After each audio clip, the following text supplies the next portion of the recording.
Hey everybody, so this is officially day 2 of Raise Your Credit Scores 100 points in 30 days.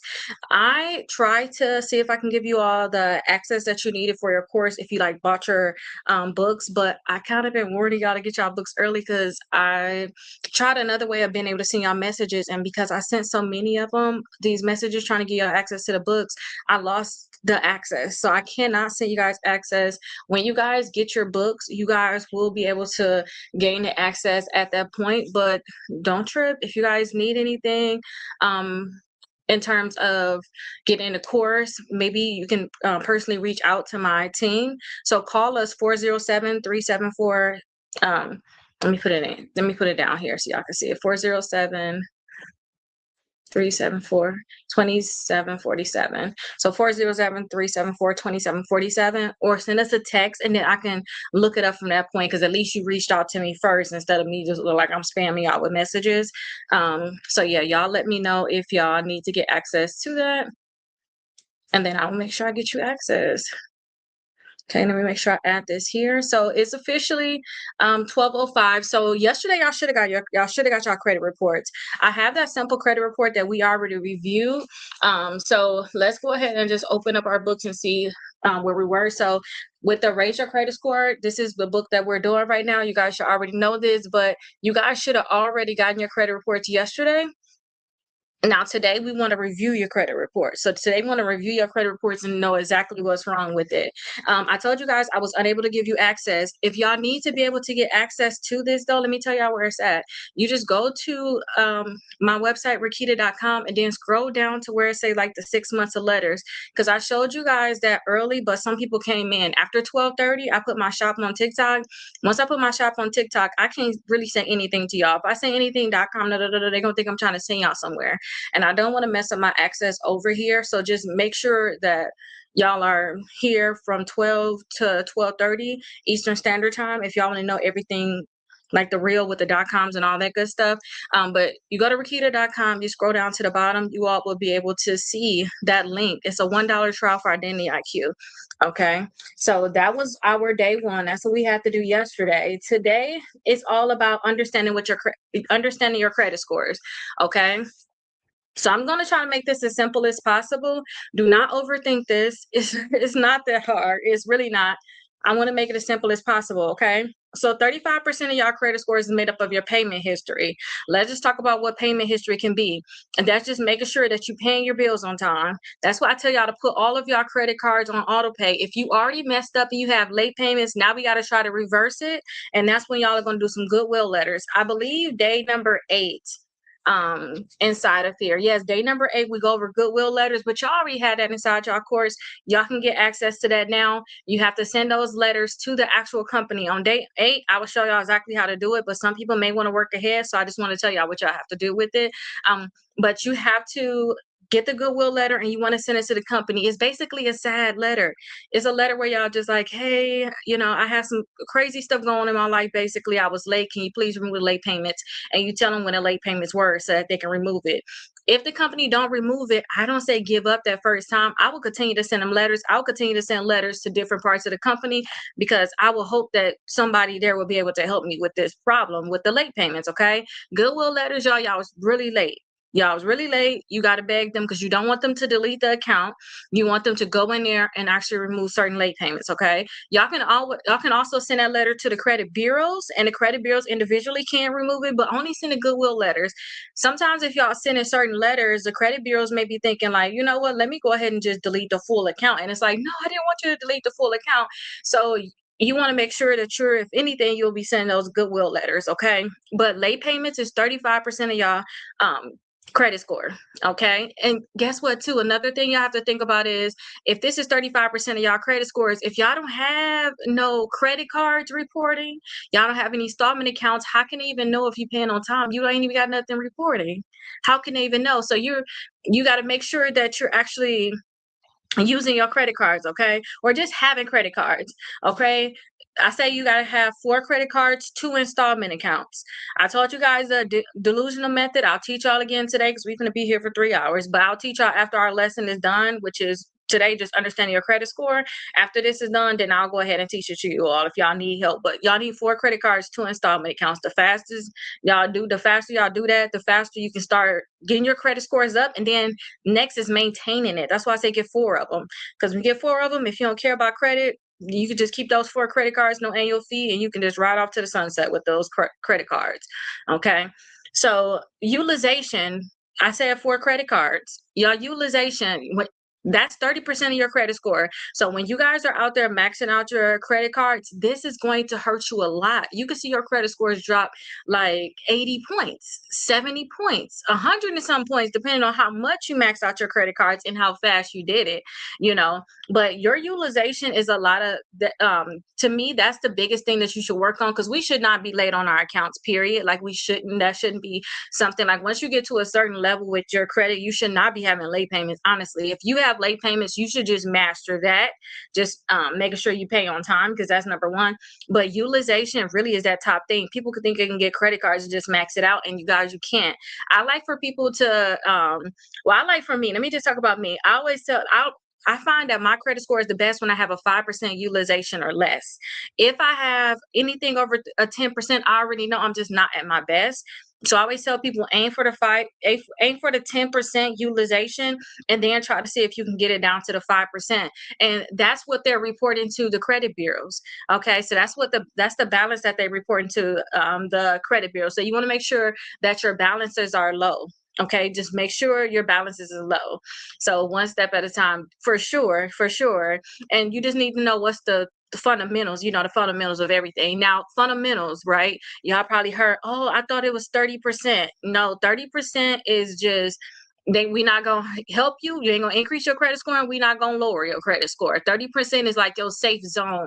But if you want to have optimal credit, you want to make sure that your utilization is always at that 10% or below. Because the best of the best, if you're trying to have, 700s, 800s, you're going to have some low utilization. Trust me. And I have personally went through this. I have personally seen how much my credit scores go up and down just based off of how much you're using on a credit card. It ain't even got to be late payments. It can literally be your utilization. So get your utilization down.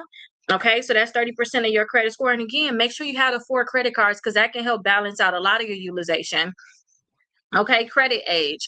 With your credit cards, you want to try to see if you can keep them open forever. Like literally, you want to try to have age, really. You want to make sure you have age on your credit card. So you want to try to keep them open for as long as you can. So I always tell people, like, I'm trying to teach all the basics of just have your 4 credit cards. Like just get your 4 credit cards. You don't necessarily have to use them, you have to use them every 6 months.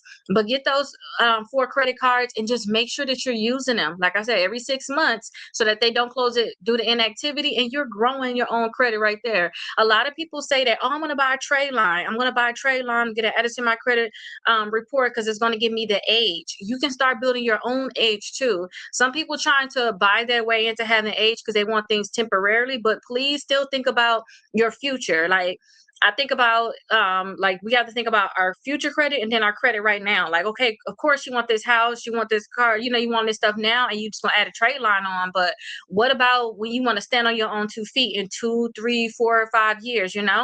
Your book is coming today. Okay, that's good, Stacy. I'm so happy for you. And I told you guys I was unable to send you guys access. So when y'all get y'all book, look inside cover, and then y'all will see how y'all can get access to the free course that come along with it.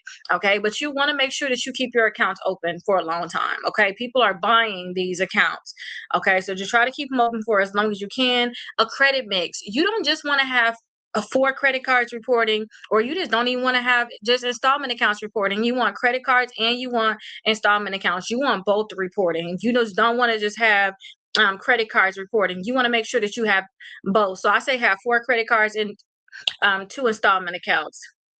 And then that's 10% of your credit score. And then new inquiries. A lot of people think inquiries is such a big deal, y'all, and it's not. Like it's not. And you got to think about it too. I feel like I'm just aging. I was doing the math earlier, like how long have I been really helping with credit? Because I say over 10 years, but honestly, it's 20. Well, I just like to go off my birth. I like to go off my age. So I'm like, okay, it's more at like 11 at this point, like, or even more than that, that I've been just dealing with credit. Like, it has to be like 14 years because you got to think about it, I have to deal with my own credit. Me learning my own credit is what made me learn to help you all. But inquiries are not that bad because before we were unable to actually be able to pre-qualify for credit cards. If y'all really know, like, y'all, we want all this pre-qualified. That means with the pre-qualification, they're gonna tell you yes or no with a hard without a hard inquiry. Before y'all, we had to apply for the credit card, and whether they give it to you or not, you're gonna get this hard inquiry. They not gonna tell you, oh, I think we can, I think we can't. No, it's straight hard inquiry. So I remember at one point I had 60, 70 inquiries. I mean, like a lot, because this was during a time where I was like getting a lot of credit cards. I'm finally learned about credit. And I was like, oh my gosh, I can get this credit card and get that credit card. So I went on a credit card frenzy. Okay, but you can have so many hard inquiries, like literally. And then don't forget, if you apply for a credit card and then you find out that same company got another credit card, you're gonna get two hard inquiries. It's like, that stuff was piling up. But now y'all don't have to me. I have not seen a lot of hard inquiries. Only time I see a lot of hard inquiries is if you guys want to buy a car and you go to the dealership and they're gonna run up your credit with like 30 inquiries. But other than that, y'all, we pre-qualifying for credit cards without a hard inquiry. So we're going to know a lot of times yes or no, whether or not they're going to give it to us. So if you guys do have these hard inquiries, they're easy to remove, but they not as detrimental as you guys think. Only time it can be detrimental is say if a lot of people are trying to get business credit, they want to make sure that their inquiries are like none or very, very low. Okay. But other than that, if you do have inquiries, we're going to talk about that. You literally just call the credit bureaus and tell them to remove it. Okay. I made sure that you guys have the phone numbers inside of the free course that you guys can call. But when you call, don't try to give them, 20 inquiries. Give them like 2 to 3 inquiries. Okay. Don't try to give them, hey, I got these 10 inquiries on my credit report. It's like, yes, you're supposed to get that. The only time I would say when it come down to your inquiries, like you can give them 10 of them or something like that, is if you have that problem, like I said, with the car dealership. You go to the car dealership and they give you a lot of hard inquiries, then at that point only do I think that you guys should call and say, hey, I was not supposed to get all these hard inquiries at the dealership. They give me 20 hard inquiries. They need to be removed immediately because you did not authorize them literally to run your credit for 20 different companies. Sometimes you go to the car dealership, they be lying. They be like, oh, we only got one company. Okay, we only got one company that we're going to be able to do. We're going to run your credit through. But the last time I did get a car, I got it from CarMax, though. And I did only get that one hard inquiry because I actually got the CarMax financing. So other than that, though, y'all, they usually give you a lot of hard inquiries when you're going to a car. Yes, you have 43. Oh, no, no, no. But you just got to call them. And like I said, if it's tied to a car, if it's tied to a car, an auto loan, then you can give them a lot of them. But if it's not tied to an auto loan, don't give them a lot of them. Okay. Like, don't give them a lot of them. Just give them 2 or 3 of them, and then you got to hang up and call back. Okay. Because other than that, think of like, dude, you're just trying to remove these inquiries. And they always say that inquiries, they say this, but it's not necessarily true, are a factual thing. Okay, it's a factual thing that somebody did pull my credit reports, but not that I did it, you know? So it's auto related. Yes, exactly. If it's auto related, get on the phone. I was not supposed to get all these hard inquiries. If I would be firm, like, I was not supposed to get all these hard inquiries. I need these removed immediately. And then I will call the phone number that's inside of the course too. All right, I will call that particular number. But hey, Uncle Dre, how are you doing? But that's what I would do if it came down to having all them inquiries. I would just call them and have them removed. Okay, so but that's everything. So we kind of went over everything, and let me just do a recap though. So our recap is this: 35% of our credit scores is made up of our payment history. So just make sure y'all paying on time, put everything on auto pay. If y'all have late payments, use the free letter that's inside the course. It's the Goodwill letter. Use that letter and send it to the company to remove your late payments. All right. So when y'all look at y'all credit reports, y'all need to see if y'all have late payments on day number 8. So April 8th, because we're doing a raise your credit score 100 points in 30 days.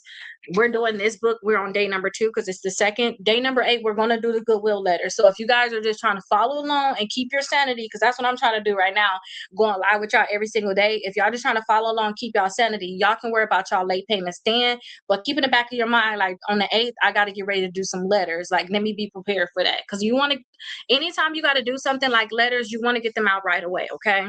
So 35% of our credit score is our payment history. Utilization is 30% of your credit score. Again, keep your utilization at 10% or less. 10% to me would be like a mental math that I would have to have as my max. I would really try to aim for that 5%. If you guys were to aim for the 5%, you're going to see that your credit score is going to be at its best. And y'all can play around with y'all utilization too. So y'all can play around with y'all utilization. Maybe you pay all your credit cards down to the 5%, and then you want to see what your credit scores is, because you don't have nothing really going on with your credit. Really, you shouldn't. If you're not getting no hard inquiries, and nothing should be going on. So you pay them down to the 5% and see, okay, where my credit score at, and then you go ahead and bring all of the other balances. You bring everything down 1% the next month, so you'll be at 4% now, and just see, like, is my credit score higher? Did it go up 10 points? Because you need to know that. Like, you need to. I call it playing with it. Like, you need to be able to know, like, with me doing my lawsuits and stuff like that now, y'all, only way I know this is I just put my hands on it. I gotta, like, try certain things. I gotta ask for certain things. Like, I'm just learning. So you guys will have to learn with your own credit reports to, like, play with that utilization. Is it possible to get ahead of a credit report? So I'm guessing that you're talking about, like, if you say, he's saying, is it possible to get ahead of a creditor? If it's about to tamper with your credit rating, like, maybe you're not going to pay them, kind of get ahead of them, or, like, you got a late payment coming in. Is that kind of what you're referring to? Because usually if it's already charged off, they already tampered with it. But help me understand that part of it. But credit age, keep y'all accounts open as long as y'all can. Get y'all 4 credit cards, 2 installment accounts, and then inquiries, y'all remove them. Remove them. We want to have 5 or less, 5 or less per bureau. Let me see what day. Oh, we're going over inquiries on the 6th. Okay. So we're going over on the 6th.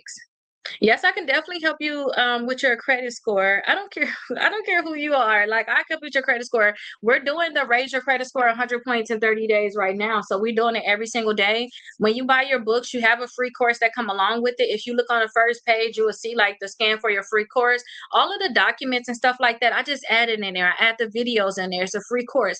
I just look at that as me giving y'all documents. Some of y'all may talk about some stuff right now, but, like, how I'm gonna give y'all the paper if y'all ask for something particular. It's easy for me just to put it in there for everybody. So think of that course as just where you're gonna find all your documents at, okay? And then while we're recording the videos now, because the goal is to get your credit scores to go up over 100 points in 30 days. And that's why I have one of my clients' results right here. So this is one of my clients. Let me show you all over here so that you all can see it too. This is one of my clients' credit results. I already did 1 round of dispute letters for them. You do 1 round of dispute letters, work to get the accounts deleted from your credit reports, and then after 31 days, you pull your credit reports. So after we did the dispute letters, I told him, hey, get you some accounts. This is what we came up with after that 31 days. Okay, so I was just showing this because this is what I want y'all to have with after y'all first 30 days, which is what we're doing. Raise your credit scores 100 points in 30 days. So I think that if you guys were to follow along, like, these are actual results of my clients, you guys will be able to have that jump that you really want.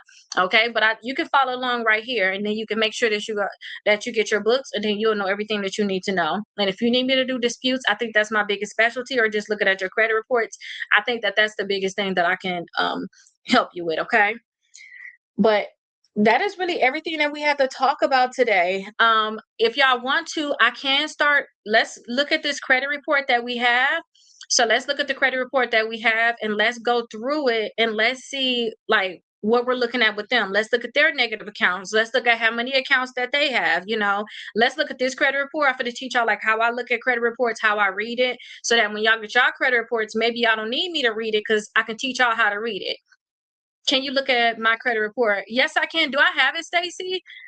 I can look at your credit reports. You guys have an option to do 6 months of letters, and then you guys have an option to join my membership. The biggest thing about having my membership is that I'm going to be able to help you through the process. Like, if you ever need some dispute letters, you don't have to think that much. You're like, okay, I got Kita. I only talk to my members too. So if you have a membership, you can always get on my schedule. Okay, so you can get on my schedule. I can always look at your credit reports. I can tell you anything. That's the best thing about having my membership. Okay, because I'm just so busy, honest to you all, I just can't keep up. I can't keep up with the orders. Like getting 100 some orders a day, that's like been driving me crazy. So that's why I said I'm sending my books over to TikTok because I can't keep up with the sales of them. So I already talked to members, and when I talk to members, I would tell y'all exactly what y'all need to do. I'll answer any questions with you. Yes, I thought since I was out of school, I'll be less busy, and it's like, no, like, what did you? I'm always ambitious to like do more. So that's the problem. I be thinking I'm cool. Like, I already hit my goals that I wasn't even supposed to be at until like June. Like my goals that I had, and I'm adding more on. Like, girl, calm down, stop it. I just be putting more on my plate. Okay, so if they call, oh, they call saying that you, oh, why you gonna send me? Oh, if they call saying you, oh, but you said creditors though. So let me just break down both of them. If I know this, I'm gonna be up and honest with y'all because that's how I just want to be. If you know you're not about to pay a card or you know you about to something about to happen, I tell people, okay, you can go ahead and delete that account from your credit report. I showed y'all plenty of accounts where there's errors. I'm about to show y'all in a minute. I'm gonna show y'all errors. So I don't care whether you owe, you don't owe, it's good or bad. There's errors on the account, and technically these accounts are supposed to be removed from your credit reports if there's errors. So if you know, that's what I told y'all too. If you know that y'all are not about to pay on an account, like I see some people and they come to me, can you close my thing right here too, Julia? Thank you so much. If you when I look at the credit reports, I see like they 30 days late on that car, and I'm like, are you really gonna pay this? Like, be honest with me because right now I'm gonna ask them to remove the late payment, but you technically need to make a payment. If you're not gonna pay it, let's just start getting this thing deleted right now. You know, if you know your credit is gonna go downhill or something gonna happen, I would just work to delete that account. Like that's just me. Depending on like if you notice you're not gonna pay it, like a late payment that can be one thing, but if you like, dude, I'm not finna pay them, we finna go into a y'all, we about to battle, then it's like you're gonna, I don't know, you have to do disputes to get that thing deleted. Okay. And if it's a collection company, remember we doing debt validation. If the actual collection company calling you say you owe the money, we send out that debt validation to them, and then they should not put that on your credit report until they see you the correct documents. But a lot of times they don't have the documents, so they'll just go away. But if it's your creditor, that's different because it's already on there, and you know when you about to mess up or whatever, you know. But that's the difference between a creditor and a collection company. Oh, it's a collection. Municipal collector. I'm not paying. So I had something happen like that too, y'all. And that's the I told y'all about this like a year ago or something like that. I had like a parking ticket or something like that. I don't know. The collection company came trying to get some money from me. I had sent them that debt validation letter, and then they end up saying, "Hi, we're no longer collecting on the debt." They sent me a letter saying that because that's what they should do when you do validation. But if it's a collection company, I don't care. This is my thing, y'all, with the collection company. I don't care. Like if it's a collection company, I'm willing to go to battle with collection company. When I say go to battle, like you're not gonna put on my credit reports, I'm not gonna pay you. I don't know who you are. Stranger danger kind of thing. That's kind of how I think about with the collection company. And don't forget my very last lawsuit that I just did, I sued all three credit bureaus and that collection company. Like I'm not gonna play with these collection companies, period. Okay, so I just think it's always like if a collection company for some reason put on credit reports, I will always think money. Like instead of I would just do what I need to do to protect myself, but I will always think money when I look at collection companies. Now I'm just sorry. That's all. I would just think. I always would think money, just based off of me talking to a lot of attorneys and seeing the things that everybody else having going on. Okay. All right. Thank you so much for that. Let me see. I'm not paying them. Yeah, I'm not. Yeah, if it's a collector, like collection, come like if it's your creditor, like I got money from you, like this my Capital One, this my Discover. I would treat them differently than a collection company. Yeah, that's everything. Thank you. And then what if if they have debt? Consolidation.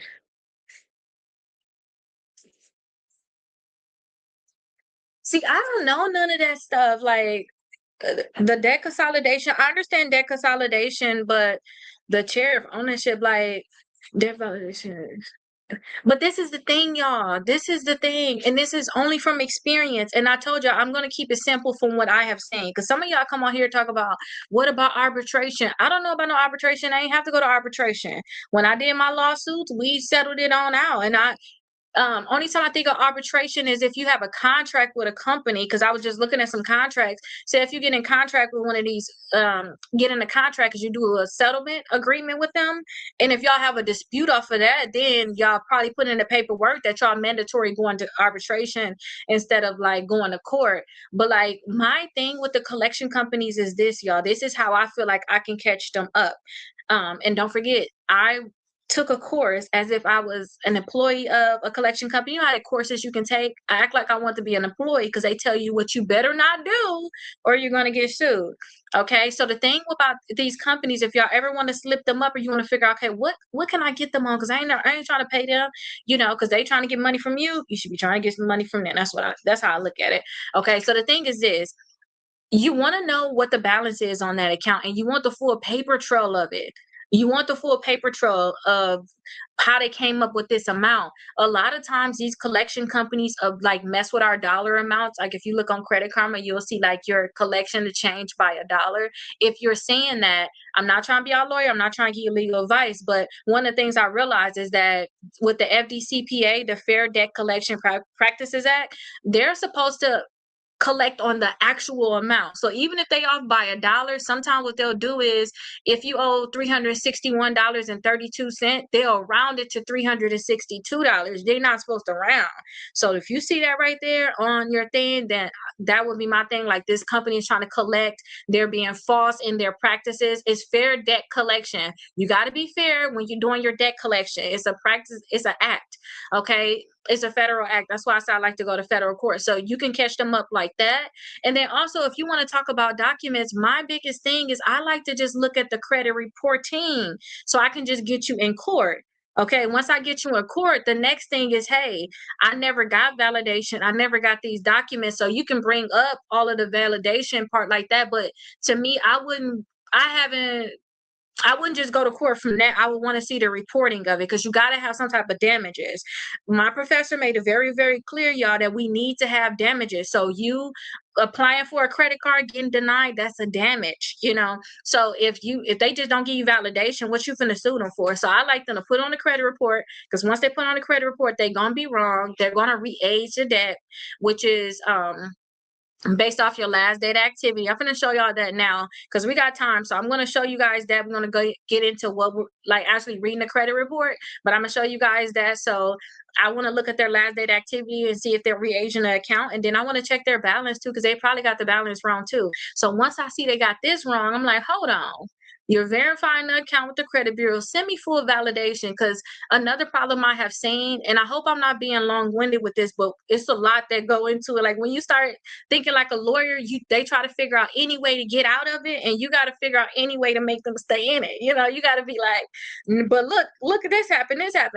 Okay. So the thing is, y'all, usually when these companies, when they first reach out to us about a debt, they call us and they reach out to us and they send us a letter in the mail. So when they send us that letter in the mail, you have to respond within 30 days. If you guys don't respond in 30 days, they're going to assume the debt is yours and they're going to put it on your credit report.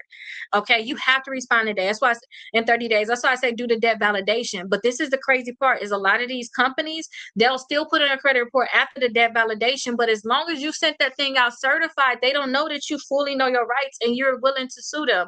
You're not just going to send them no letters talking crap. They don't know that you're really sue them and you're gonna have your paper trail together to sue them. So the thing is, remember, y'all have to respond in 30 days or they're able to put on your credit report. So once they're able to put on their credit reports, that's a win for them because they got on the credit report. But it's a win for you because now they're gonna have errors. So you can't even start talking to this collection company. This is a huge thing that I learned. Collection companies know that you cannot send them after that 30 days, after your time is up. Because this happened to me too when I wanted to do lawsuits and stuff like that.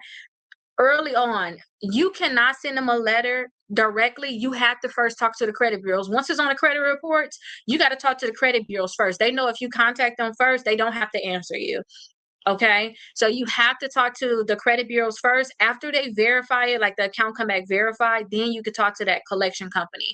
But I wanted to tell y'all this because we talked about debt validation. You can't just come out and be like, it's on my credit report and just do debt validation. No, now you got to talk to the credit bureaus first. They don't delete it. Then the next month you talk to the credit bureaus and you talk to the company. So we're gonna do our dispute starting tomorrow. I'm gonna teach you guys this avenue that you have to go, and it's just this is like certain laws. It's like they have certain protections, and you do too. So we just need to be able to learn them all. But if a company reaching out to me, I don't know. It depends on what kind of mood I'm in. Like with so much I'm doing, I really don't want to do no lawsuits of like my own right now. Like because I'm too emotional in it. Like I be emotional with y'all, but like well, I can't do anything. Like, you know what I mean? Like you can't be crying every night about this stuff. But I'm too emotional right now. But depending on what type of mood I'm in, I will make sure like if they put on a credit, I would send out the debt validation. I'm not gonna try to do nothing. I'll do the debt validation. If they put that thing on the credit report, they keep coming talking to me. Da, da, da, da, da, I would ignore them because they never gave me the paperwork. And then probably they can put on your credit report. Once they put on a credit report, I would go that route to be able to sue them. And when I sue them, I would ask them for some money. I would tell them to delete the account from the credit report. And whatever the amount they say that I owe, I would ask them for the waiver of debt. But that's what I would do. But this is a big topic because when we get into this, y'all, as y'all doing y'all disputes, like somebody came on here, hey, I just seen I got this company deleted. Deletions sometimes y'all still owe the debt. Deletions just mean that now somebody else gonna own you. I told y'all I think this is tied to slavery. Now you're gonna have a new slave master, basically. Thank you so much. You're gonna have a new slave master. So you gotta think about it. Once you get that account deleted, they're gonna probably send it to a collection company. Now you're gonna have this collection company coming after you.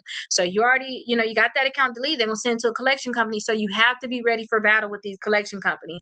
But if you do it right, then it could be ka-ching for you, which is my whole thought about going to law school. That's why I was thinking like, dude, we finna get some money. Like we finna get paid. But I just told y'all yesterday that the bad news, I just want to make sure I continue to say this. The sad news is this. If I go ahead and be a lawyer, lawyers are taking y'all money. Like that's what they're doing. And it's not taking y'all money. They have something called billable hours where they're going to bill certain amount of hours by doing your case. So when they get money back for you, they can get, like I told y'all, get a minimum is $3, $4, $5, $6,000, $7,000 per company.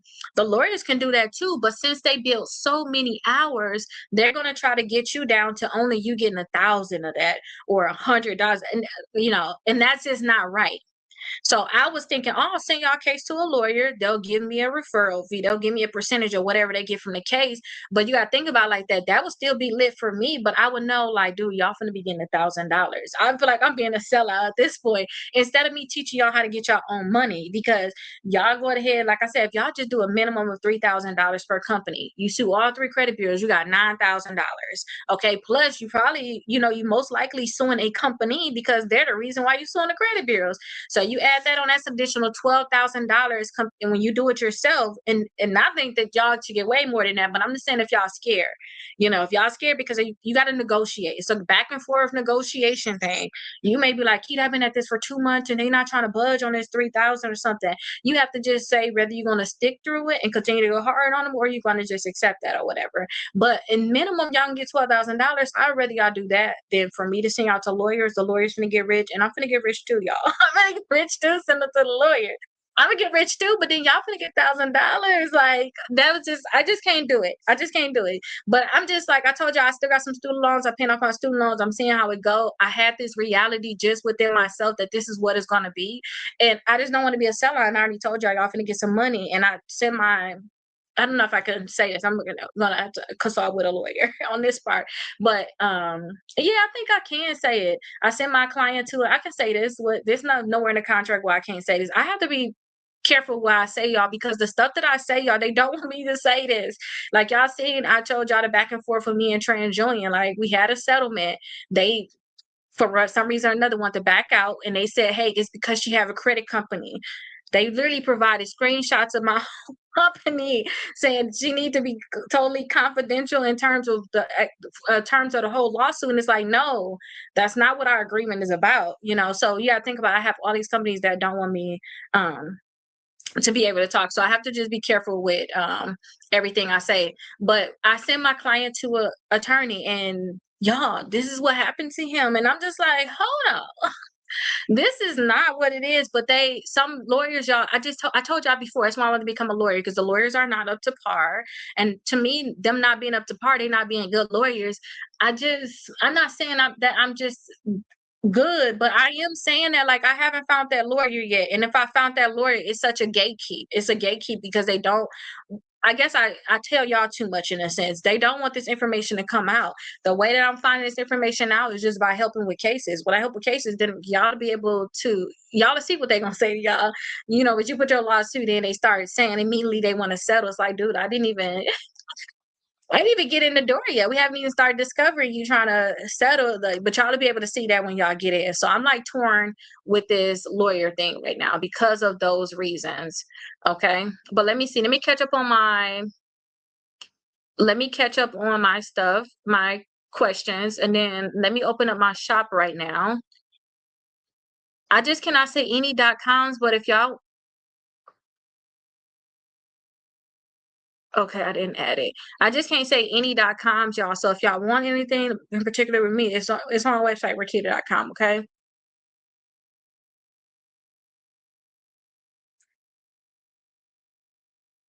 Okay, let me add this on here.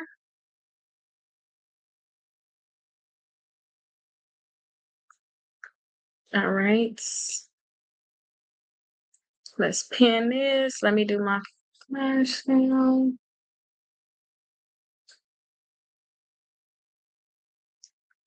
Confirm. Okay, I got that set up. Let me catch up on y'all comments and then we're gonna read this credit report. Yeah, you're very welcome. Anytime you got any questions, let me know. We can network on that and figure out what it is. Speaking 1,000% facts. Oh, thank you, Dylan. A collection agency kept reporting the debt as open and past due. How can I resolve the issue? See, that'd be a problem with it. So collection companies, y'all, if y'all want to find errors, I gotta teach y'all errors. Y'all gotta think about collection companies finna mess up. All the companies finna mess up, period. Y'all, this is the overall concept. You finna mess up by putting it on my credit report. So once I find out how you messed up, I'm suing you. That's literally what it is. Because guess what? With that account on your credit report, you can't get certain credit cards. Some of y'all probably can't even get a house because of it, which could be damages for y'all. These are damages. You have to have some type of damage. So when you find the errors, then at that point you can sue. And you said a collection company is reporting it as an open account.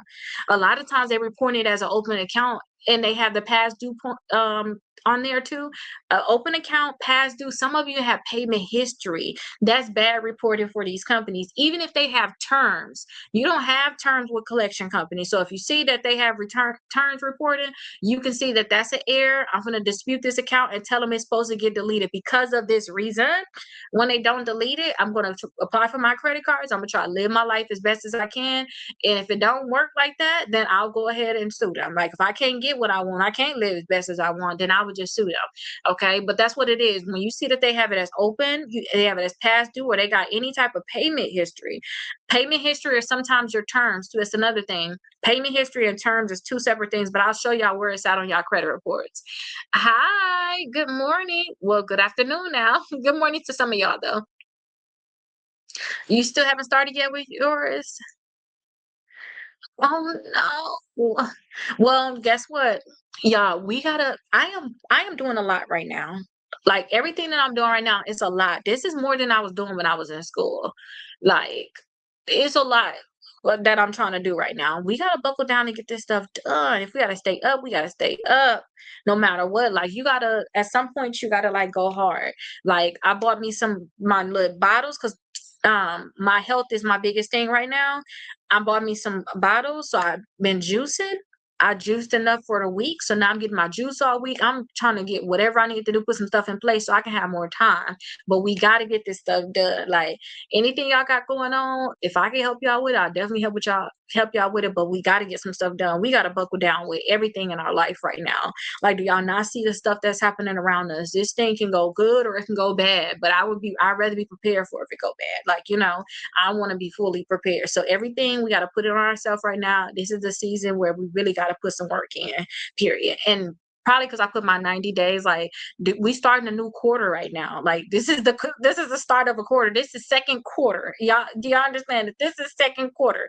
We gotta buckle down. So we got 90 days in this quarter, and then we halfway there. Like, what? The year about to be almost over. Once you get halfway, you like, oh my gosh, we almost over. So starting in July, y'all, that's gonna be a whole new quarter. So this quarter is the second quarter. Maybe, a lot of people had, hey, I want to do this for the new year. We got to make sure that we buckle down and get this stuff going, because this is second quarter.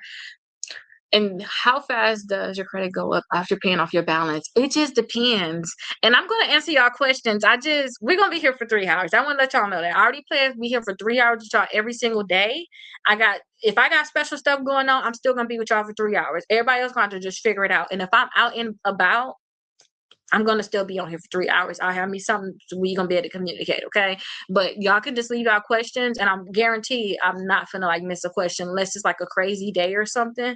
Like, I don't know. I haven't had one of those. I would stay after a little bit if I need to answer y'all questions. But I don't want to just give y'all just a simple answer, and it's like, dude, what's the detail? Because it's like, I could have watched a video about that. Like, tell me the inside scoop. Okay, so I'm gonna say inside scoop on how fast your credit score can go up after you pay your balance down. It depends on when your credit card is going to report. So paying down y'all balance, y'all credit scores can go up really, really fast after you pay off your balance. It depends on how much you're paying off, okay, your utilization overall. Because I have a client that only got a $500 credit card, and I showed y'all. Let me see if I can show y'all again. And I hope y'all don't feel bad when I say this. I'm never saying y'all information. I have to share certain things with y'all, but it's like, it's a learning lesson for everybody.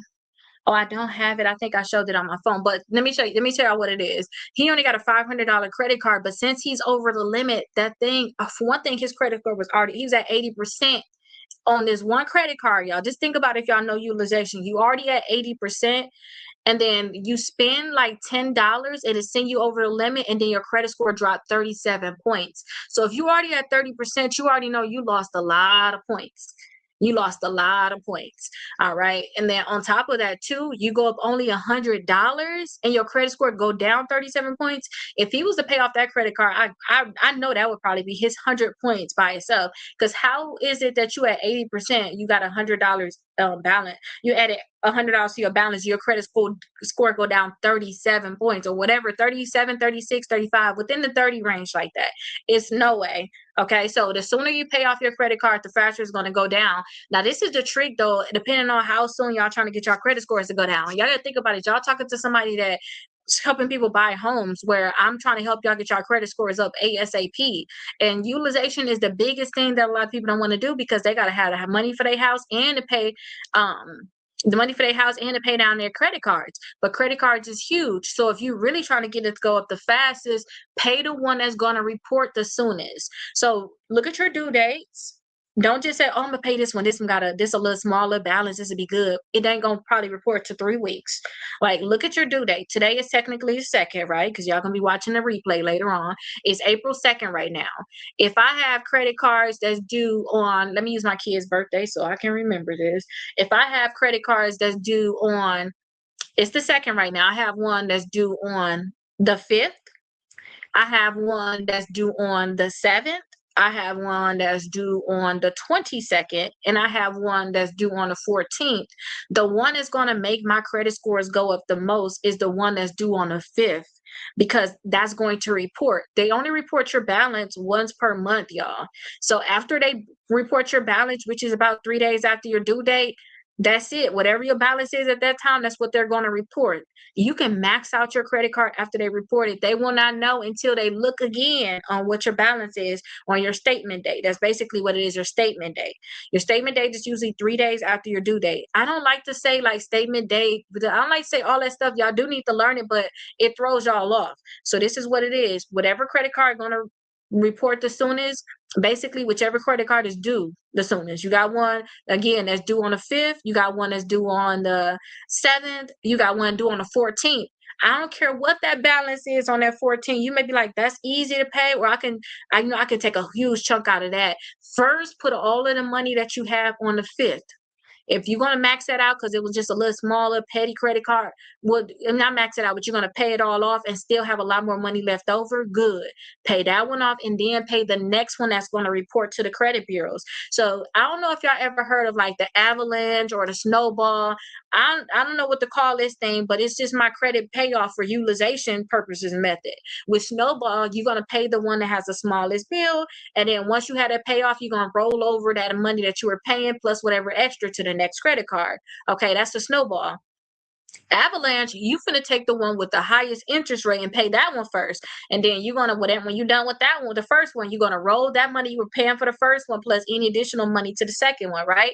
Well, this thing with utilization, because this is the thing that y'all really, really need to know. If y'all wanna get y'all credit scores to go up, because y'all trying to get y'all a car in 2 weeks and y'all just want an extra 20, 30 points to get a better interest rate, then what y'all need to do is y'all need to pay off the credit card that's going to report the soonest. And if you had that much money that is completely paid off, take that money and pay off the next one that's going to be reporting. The only time, like if I had another thing I want to tell y'all, if I was doing this with my credit cards and I had 0% APR and maybe that's what's bringing down a credit card, I would have to think if I need to just pay down this credit card, because when y'all start holding the balance on these 0% APR credit cards, I sometimes tell y'all to do like that can be like y'all consolidation method. Y'all still gonna be holding the balance on the credit card, so y'all gonna have high utilization.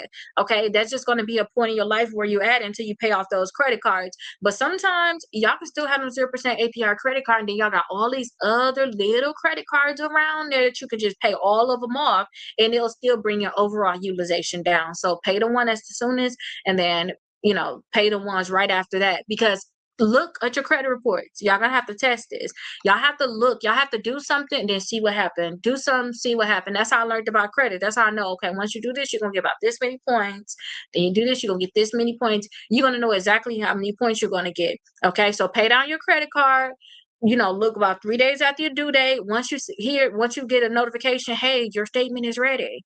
Then okay, they're gonna report to the credit bureau. They're probably gonna report that day or the next day. Look Credit Karma and see how much your credit scores went up, because it will tell you have a change. It'll say your credit score went up 37 points. And why did it go up? These are the changes. Your balance on your credit cards went down by this amount. Y'all will be able to see that. Okay. Y'all will be able to see those different changes. But paying down your credit cards, your credit scores can go up very, very fast. But I couldn't just say paying out and go up fast. It's a certain method to make it go up fast. Okay. Thank you so much, John.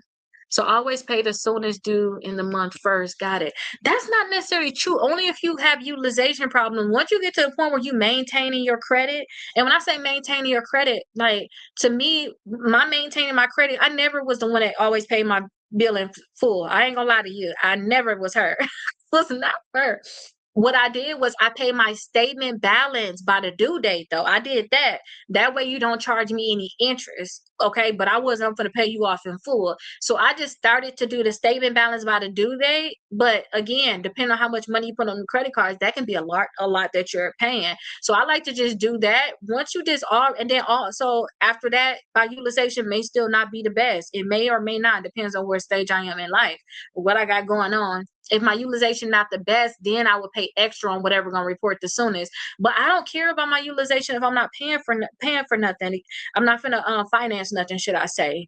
So it just depends on what stage you in. Like if you like, I'm not gonna get nothing at all. I probably gonna give me, I saw them give me another credit card next year. So it means you really don't care about your utilization right now. Only time you should really care about your utilization. And don't get me wrong when I said the only time, you should care all the time. But I mean, it really, really matters is if you can apply for something, because literally you can hold a balance. And I bet my bottom dollar on this because I had did this before. You can really hold a balance on all your credit cards. Watch you pay off all your credit cards and you can pay them all the way down to 5%. You could have been at 80, 90%. That's when you're going to see, oh my gosh, my credit scores went up 80, 90, 100 points because them credit cards was holding you down. So I just say pay your statement balance by the due date. That's something I just like to get in the habit. That's something I work towards, paying a statement balance by the due date. Maybe I would work on paying it in full, but after I got my student loans paid off, after I got my student loans completely paid off. But you just have to figure out what's going to work for you. But I just don't care about utilization if I'm not gonna apply for nothing. I can easily pay this down when I need it. Paying my statement down by its due date. I don't pay any interest. I'm cool with that right now, you know. But y'all have to figure out where y'all at with everything that y'all do. Okay. Because another thing too, like another thing with the comments, so always pay the soon as due in the month first. Got it.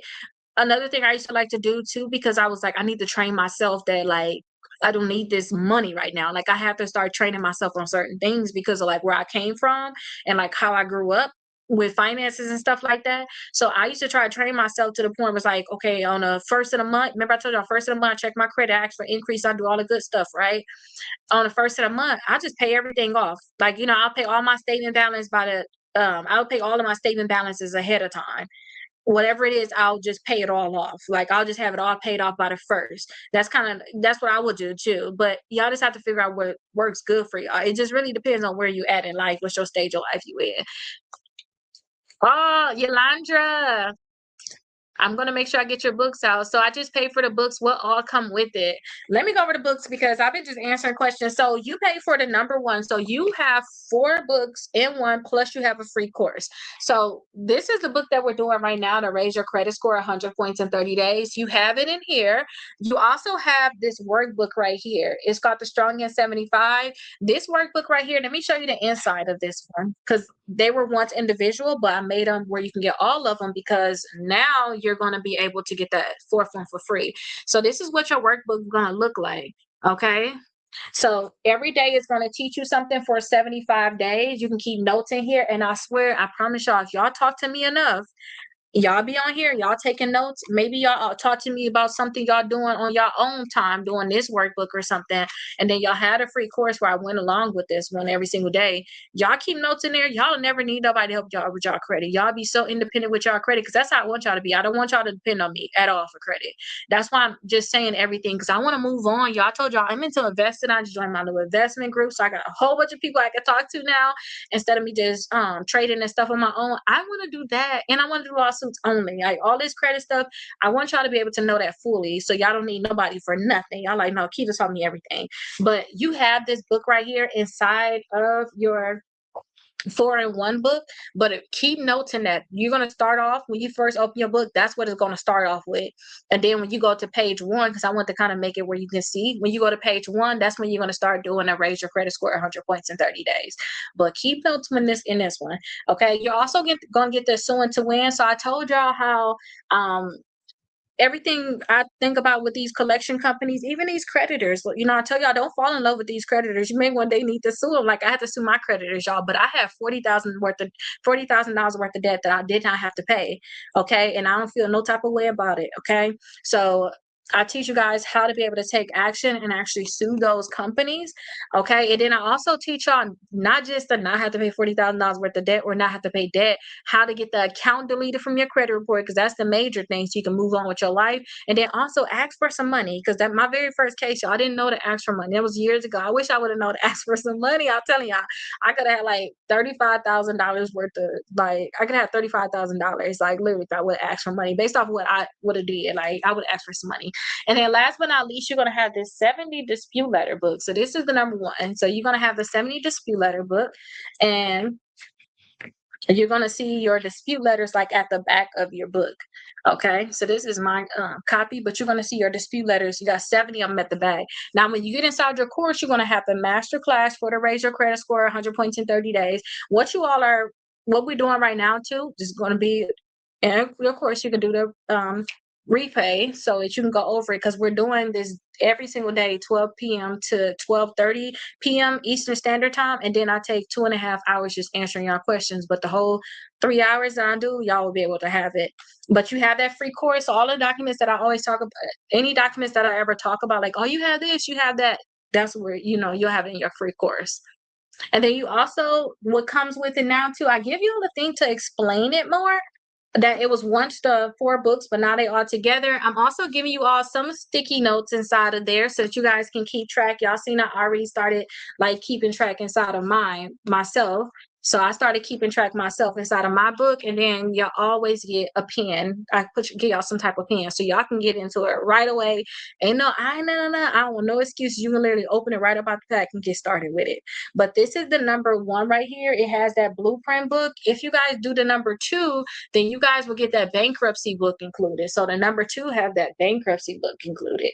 Okay, the bankruptcy book, it has that same course that's in the number one, but the bankruptcy book, it has its own course because y'all need some different letters. And I did like a master class going through all of the steps too. So you guys have that.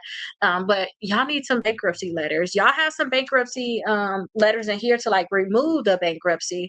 But like it was just some letters I thought like you should go through inside of there. So y'all have two courses with the number two. Okay. When you gonna start using the books? Today is the perfect time. Let's get started. Where they at? Go get them. Go get them. I do not want y'all to get my books like for the heck of it. Y'all know how much stress I go through. I'm just joking. I know I'm just joking. I want y'all really to use y'all books. Like what y'all waiting on? I sent a lot of y'all a pen. Like a lot of the stuff where I think you can write in your book. I sent you a pen so you could just start writing something down. I wanted so like while I'm on a live right here, y'all can be doing a day inside y'all book. And you like, Rakita, what you mean by this? What you mean by that? And then once you know what it is, if you got to take action immediately. When do you when do you sue? You mean like when are you gonna sue? Like when you go through the steps? You said when are you gonna be able to sue? Hey Tamika, how are you doing? Yes. So I say that you have to do when you go through this book, you'll see that I talk about it's going to be like 3 months of letters that you're going to have to send. Okay. So when you go through it, I think that so when you go through it, what you're going to do is the first month, yes, where have you been? Where you been? But the first month, you're going to send a letter directly to the credit bureaus, okay? Because you got 3 months of letters, then you can sue. You got first month, you send a letter to the credit bureaus. Whatever accounts are still there, then you got to send a letter the next month to the credit bureaus and also that company, whoever said that it was right. Whatever you was trying to get deleted, whatever did not get deleted, you got to send a letter directly to that company. The third month, you're going to send a letter to all of the companies. This is up to y'all. I'm not trying to be y'all lawyer. I'm not trying to get y'all legal advice. But if it was me, I would send a demand letter to the company saying, hey, I am about to sue you. Give me some money, delete the account from my credit report, and waive the debt. And if they don't delete that account from my credit report, I would use that as the minimum. You know, I'll use that. If it's not deleting the credit report, I'll actually go ahead and do the I'll go ahead and do the lawsuit. You was going to text me. So the thing that I was texting y'all from, that's why I was telling y'all I couldn't send y'all the thing. I cannot do it anymore. I cannot do it. I was sending too many messages and I got in trouble. So I can't do that anymore. Oh, so that's what Tamika is at. So Tamika, um, after the letters go out, you're gonna see that they're gonna say they're validated, they're verified. So now the second month, because Tamika, you started March 1st. So we already did this in March. What I'm doing with y'all now, well, we're on April 2nd, we're going through day number two. She already started doing that last month in March. We already sent out her disputes last month. So now she in month number two. So now we got to send a letter to the credit bureaus and then whatever company is still reporting. Okay, so that's what you're going to have to do now. So that's what's going to be the next step, but you have to wait. I'm going to look at your stuff. Okay, so you have to wait though. You have to get them 31 days. If you don't get them 31 days, y'all, they're going to try to wiggle out of your lawsuit. Okay, they're gonna be like, well, she didn't give us enough days to try to verify the accounts. We have a right to have this many days, so just give them their days. Don't pull your credit reports or nothing. Okay, and especially if I'm sending out your disputes, don't pull them. Please let me pull them because I know the date that you actually have it because I'm tracking all over on my end, so I know that date. Okay. I heard someone to clean my credit and they are saying the seven that is that I don't know. So I don't know what they're doing. So my thing over here too, y'all, is when I send out dispute letters, I'm always aiming to sue. Like that's what I'm thinking. When I send out dispute letters, I'm aiming to see. I'm able to sue. Okay, so When I send out the dispute letters, I'm gonna send it to the credit bureaus. After that first month, they don't delete, I'm gonna send it to all the companies and all 3 credit bureaus, and then 3rd month after that, I would think a demand letter need to go out, but that's something that you all, because I ain't know get in trouble for something like that, something that you all are sending out, and it's a lot of inquiries I see. So call them and tell them to remove your call the credit bureaus and tell them to remove, your inquiries, and then you have that in your course, on your course, okay?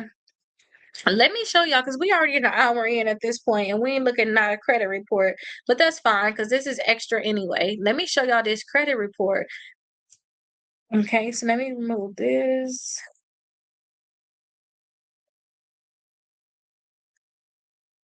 Oh, y'all, you know what? Before I do this, let me edit some. Let me edit something on here so that I won't get in trouble. Okay.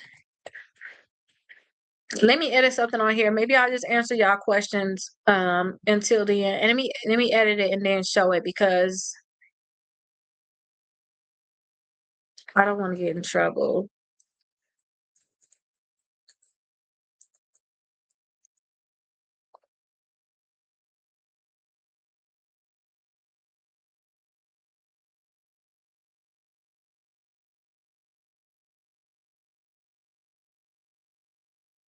Okay, let me see.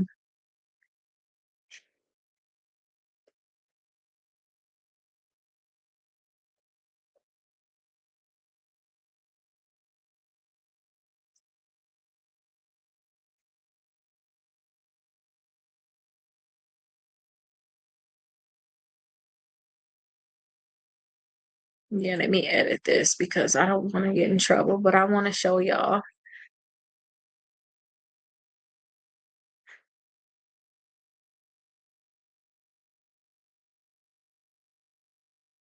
Okay.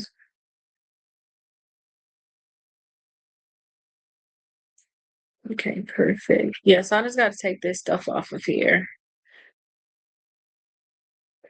And that way I can really show y'all my screen and stuff.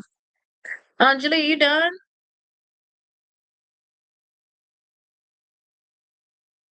Well, don't worry about those. Do your wrap ups. I got your stuff right here. You need to buy more?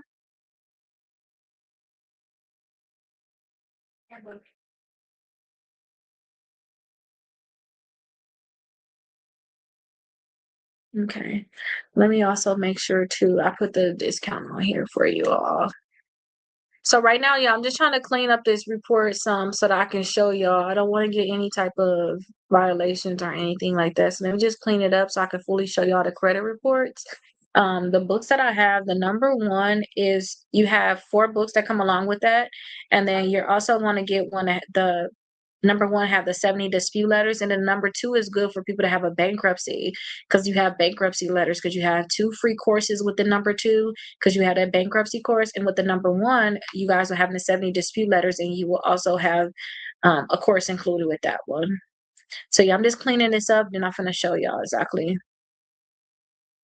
what y'all need to see so y'all can understand exactly what's going on with this report. So we're gonna look at this report, basically what I told y'all today. 35% of your credit score is made up of your payment history. So we're gonna look for any late payments that they have. And then also, oh, I got it done, y'all. Let me see, let me save it. We're gonna look at their utilization, look at some of their accounts, seeing how old they are.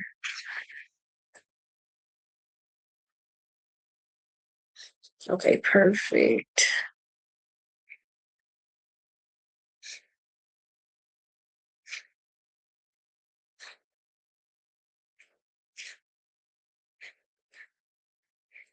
Okay, I think this is it.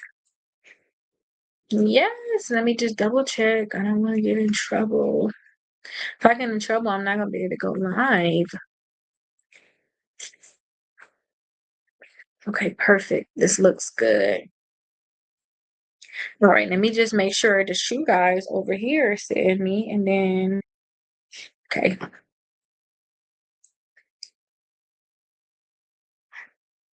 Share screen.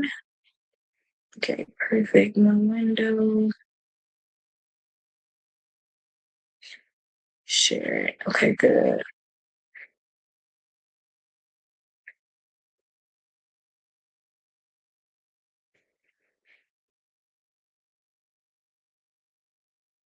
Okay,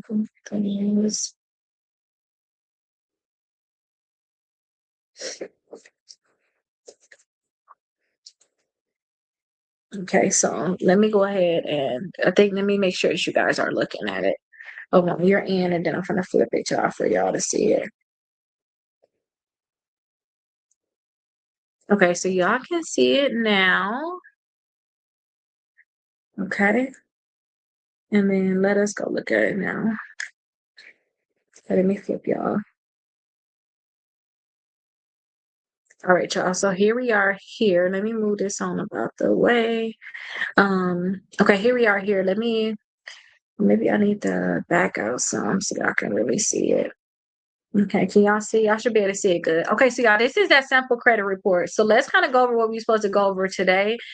This right here is something called an analyzer. It's something that my system can put together where I can separate like your public records is where your bankruptcies will be at, your negative accounts will be here, and then any errors that you have on your credit reports or like inconsistencies compared to what each company is saying is going to highlight it red so that you will know, oh, this must be wrong with the account. And if you find red or you find errors like this on a credit report, this is exactly what you want to see because you'll know, okay, once I see this red, I know I'm going to get that account deleted. Okay. So let's look at their stuff. So I told y'all 35% of your credit score is made up of your payment history. So let's look. The negative accounts for them is all at the top, but we got to figure out why it's negative. So this is a Capital One account right here. So when I look at this, I see the account status says that it's open. Y'all can see that the account status says that it's open. But when I go to the payment status, it's saying, again, these are 3 different credit bureaus. This is Experian right here. I'm going to highlight this Experian for you all. Let's highlight that yellow. Equifax. Let's highlight that one green. And then TransUnion. Let's highlight that one blue. Okay. Can y'all see that? So all 3 of these credit reports are basically like this whole left side is going to be Experian. So all the way down to the left, you're going to see all of this is your Experian credit report. Okay. And then all over that's in the middle, that's your Equifax credit report. These are technically 3 separate credit reports, but my system or this company actually merges them into one. So it looked like it's one, y'all, but it's really 3 different credit bureaus, 3 different credit reports. They are not, don't think of them as being associated like that because they're not. And then TransUnion, all of them that's on the right is going to be TransUnion, okay? So when we look at the account, we can see that with the payment status down here, all 3 credit bureaus, they have different, they have their own thing reporting. So Experian, I got to come up here to remember, Experian is right here on the left. It says that it's 30 days late on this Capital One account. Equifax, which is in the middle, is saying that it's 60 days late. So I told y'all, even when y'all have accounts that's positive, they just became late on this account, so we can assume. I believe that they're more at 60 days late, like looking at the payment history, which we're going to talk about in a second.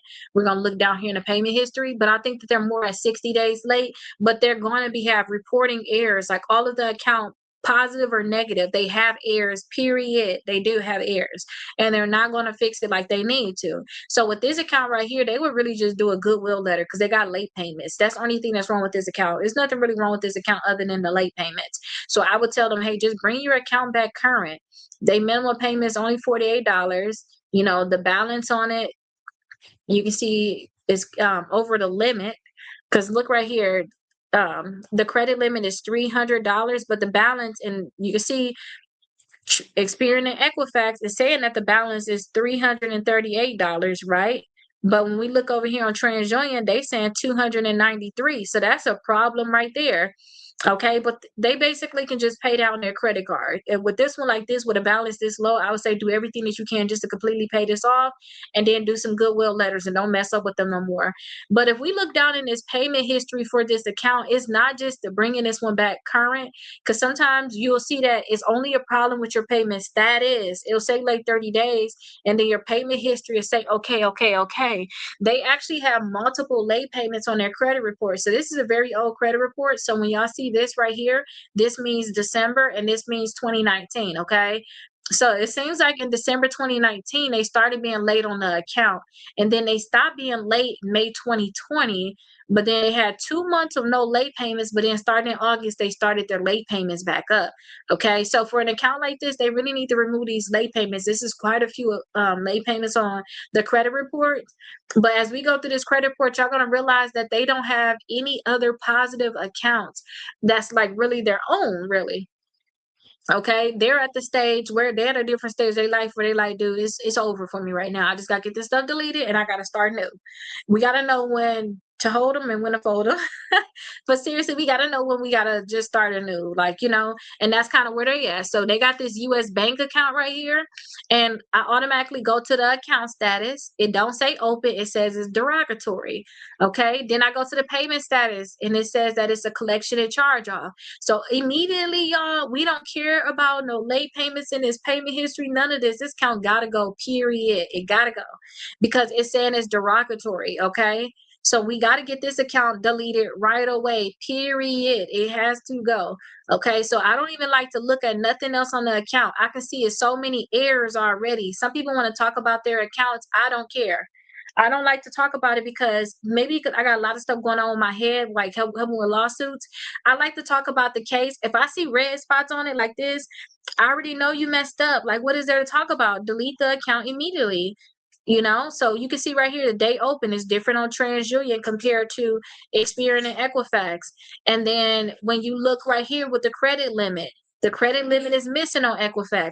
All three credit bureaus have a different high payment. The high payment, y'all, that y'all see right here, that's the most you ever owed on the account. Like, what we got to talk about with this account? The account need to get deleted, period, okay? So I want y'all to have that kind of mindset. I know these are your accounts, but I had to have that kind of cutthroat mindset in a sense with the accounts when I had to sue my creditors. Like, I messed up on them, I know that, but like, you got so many errors and I have a right to get it deleted. Let's get it deleted, and then it didn't work out like that. They didn't want to delete it, so I sued them. And I had like $40,000 worth of debt that I did not have to pay, but that's kind of how that happened.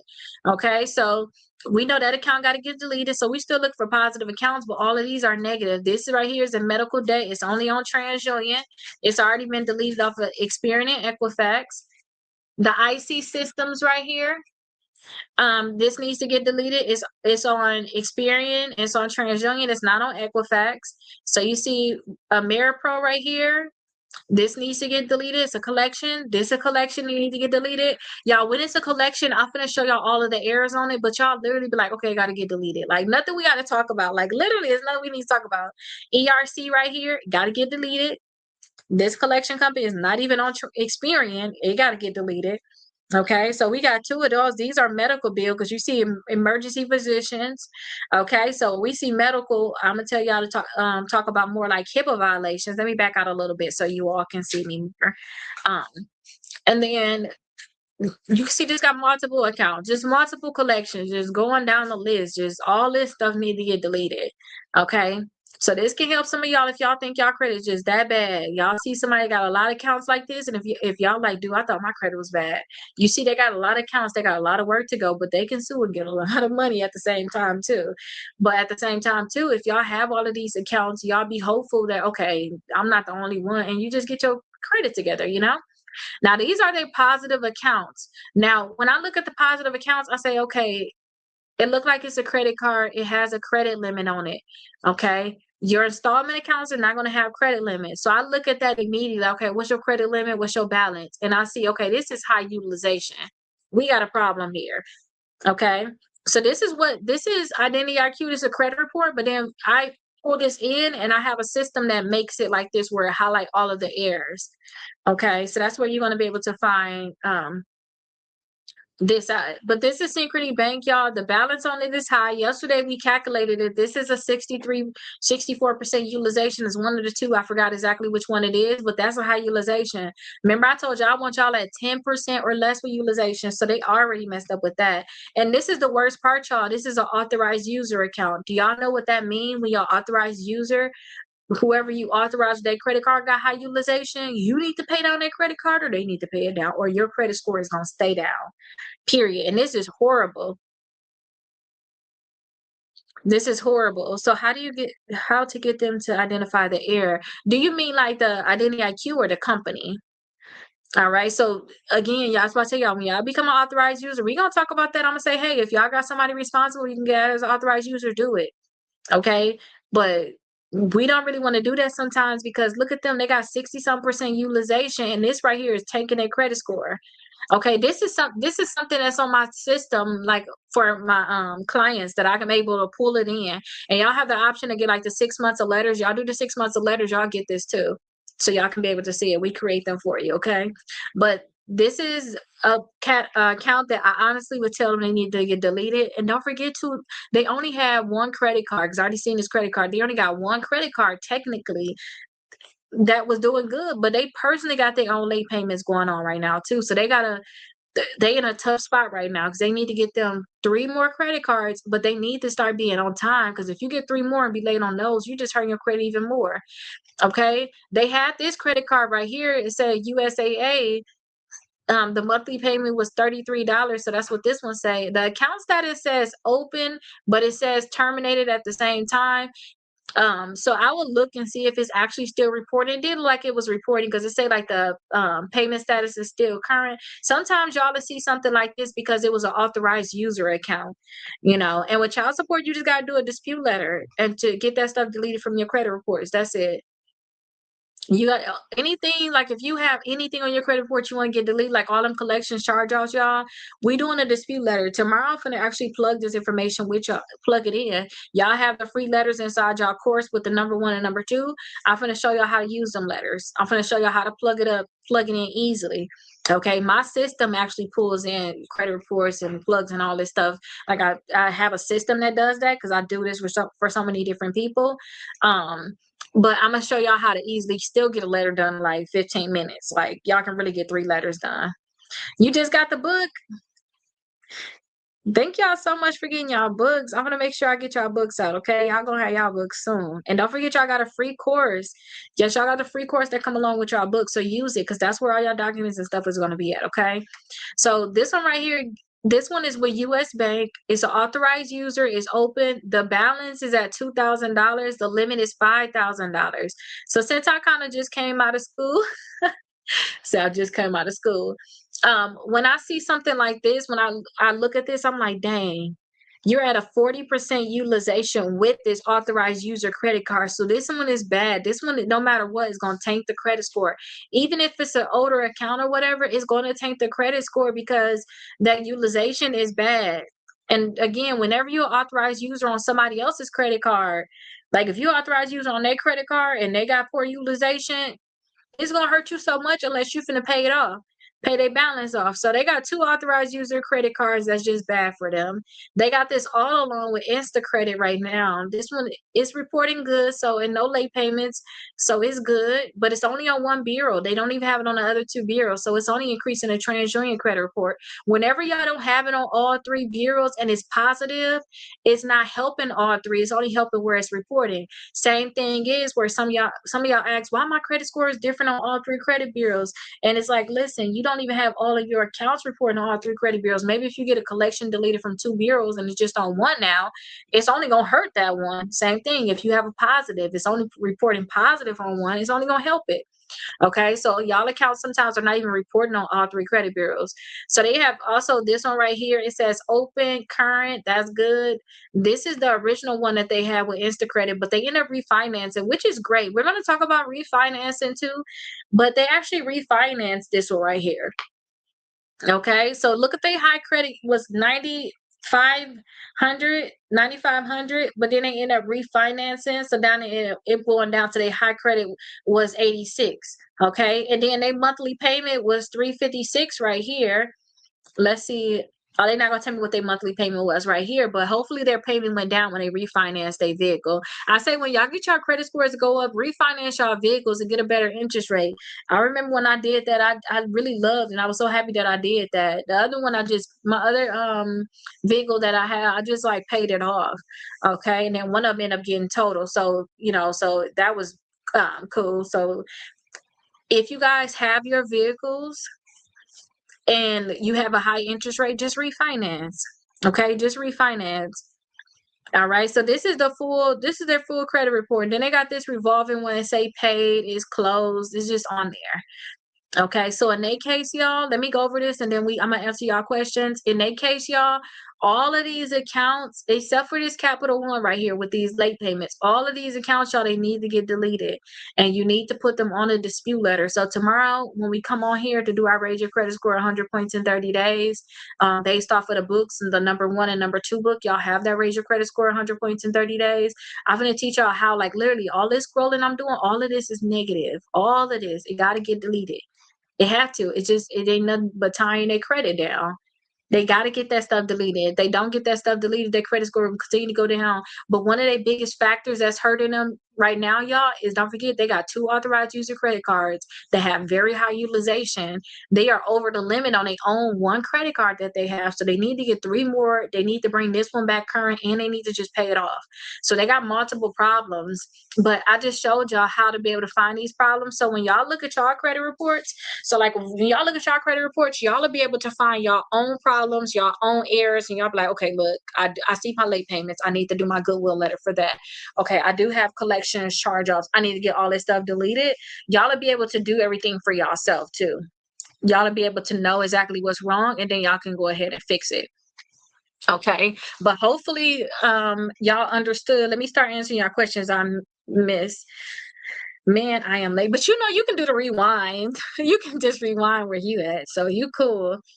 But good afternoon to you. Good afternoon.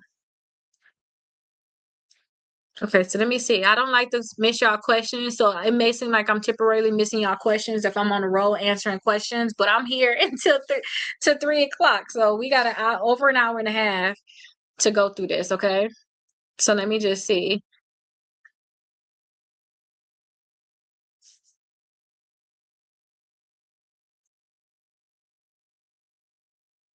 What I guess I'm so excited to see what I can get done. I think that y'all can do everything, y'all. Y'all can do anything y'all want to do. Okay, y'all can do anything y'all want to do.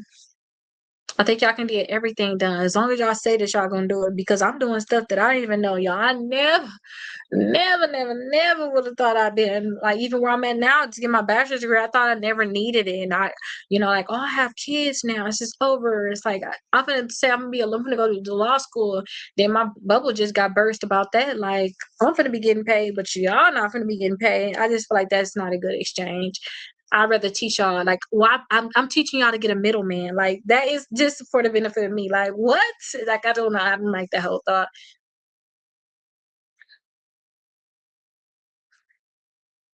Is child support supposed to be on your account? Child support, I don't do the supposed to thing. I don't know. I don't know. All I know is if it's there, I'm gonna get it deleted if I don't want it there. And if it's there and I want to keep it there, I'm gonna just make sure I'm paying on time with it. That's it. And I'm gonna keep the balance low on it, or if it's an installment account, most likely child support will kind of report in like a installment kind of way, I believe. But I would just make sure it stay paid. But if it's child support, you don't want it on there, just do disputes. Sometimes y'all can see y'all child support as a collection, or y'all may see it as an overall account and just think of it as a charge off. Okay, let me show y'all this. For them 70, okay, here we go. For the 70 dispute letter book that you guys get with the number 1. So the number 1, you get 4 books with it. You literally get 4 whole books. I made it where at first I used to get these 3 books. I had it like that, but I was able to keep the price the same and just add this one right here. So that and I merged them into 1 book. I was like, you know what? I can make this work. If this what y'all want, I can make it work. Because y'all wanted to continue to get this book. So the 70 dispute letter book, y'all gonna see that y'all gonna have all types of letters inside of here. Okay, y'all see y'all got all types of letters. Y'all got 3 letters for each thing that y'all see on here. So in your case, if you're talking about child support, you'll be looking at child support as just being a charge off. Charge off, or it's gonna be a collection. Like pick one. Okay, so charge off or collection. All right, so that's how it's gonna be on your credit report. And then tomorrow for the teacher, I just showed y'all how to find the errors. Y'all just need to once y'all find the errors, y'all just need to put that on y'all dispute letter. Just figure out all of the errors that's on there and put on your dispute letters. You see, like the balance is incorrect.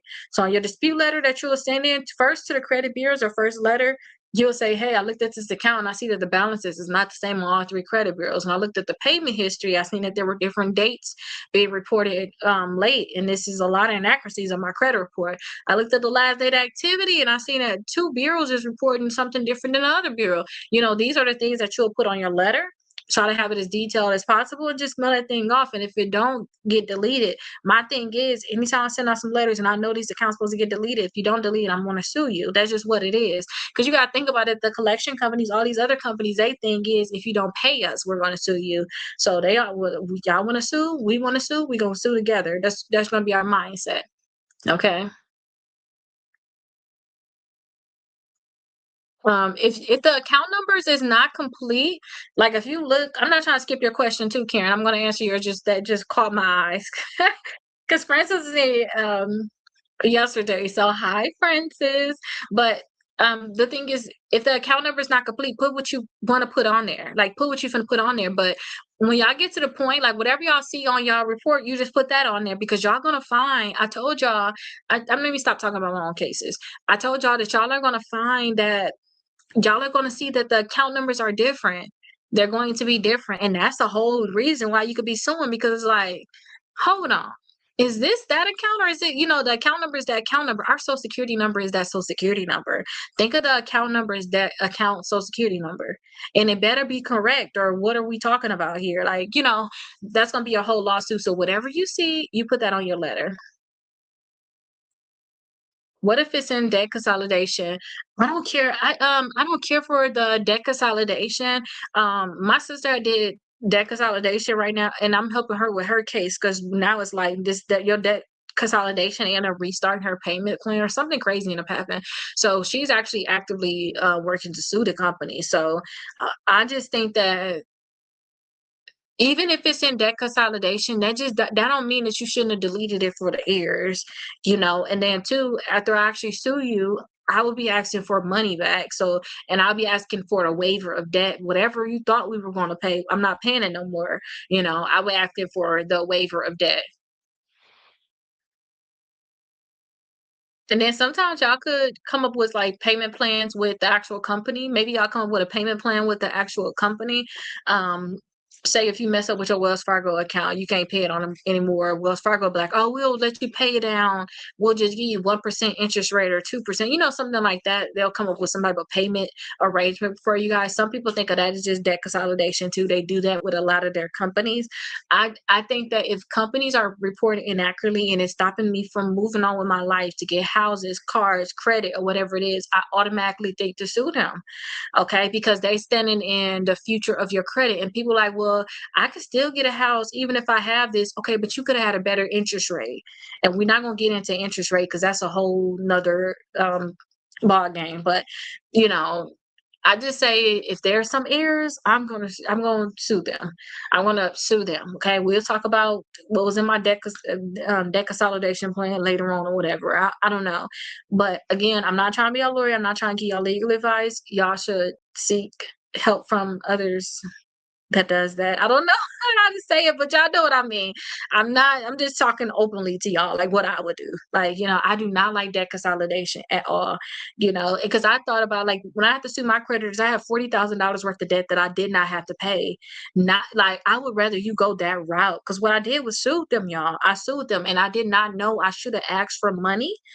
I did not know I should ask for money because I keep thinking about it like, dude, I could have like $35,000 or more if I would have asked them for money. I already sued them. And then too, a lot of these companies, as soon as you sue them, they already know and they finna not try to collect on the debt no more. That's a given. Like, you don't owe us anymore. I already knew I didn't owe you no more. The question is, how much money you gonna give me? That's the biggest question. So I'd rather just go that route, like if I could just be honest. And then you gotta think about it too. I used to feel bad, like, dang, I just messed up with this company. But guess what? If you pay them off, some of these companies, if you pay them off, if you got that sad feeling like I used to have, if you actually, oh, thank you so much, Wise. If you actually pay them off and you say, "Oh, I'm so sorry, I messed up with you. My credit scores is that good. Can I come with you?" They'll be like, "I didn't like the activity." They'll send you a thing. They'll deny you. "I didn't like your activity from previously." It's like, dude, you're not gonna give me a second chance. So why are we out here giving them a second chance? Like, we giving them second, third, fourth, fifth, sixth chances. Like, I just don't do that with companies no more. I don't fall in love no more. All of this stuff, I just don't do it. You know. Thank y'all so much for doing that. Hello. Right. I have different account numbers too across the bureaus. Y'all may have the same account with different account numbers. That's a whole nother problem. That can bring up a whole lot. That can make you have a whole lawsuit basically. I have this one account that says payment status charge off. So yeah, if you see the collection charge off on there, just get that thing deleted. Like, I don't know how to explain it. I always try to explain y'all about somebody cheating on somebody, like with the accounts on y'all credit reports. And maybe y'all haven't heard it anymore. Y'all haven't heard it in a while. And I'm speaking from somebody that's been cheated on. So I'm not just saying this as if this is what I would do. But I always say, like, think of all your accounts as think of all y'all accounts as you may have cheated on somebody, like, and now everybody that you want to get with, they finna have to look at this and be like, "Oh, you cheated or whatever. You got proof." They got to look at something to see if you have proof. But if that person that cheated, or the person that cheated on you, or if you cheated on them, if you would have just hid the point that you cheated, like, this is me, like, but I was like, why I ain't gotta, why even know I didn't know the person, why you gotta bring this up? Like, why I just couldn't stay delusional? Like, you know what I mean?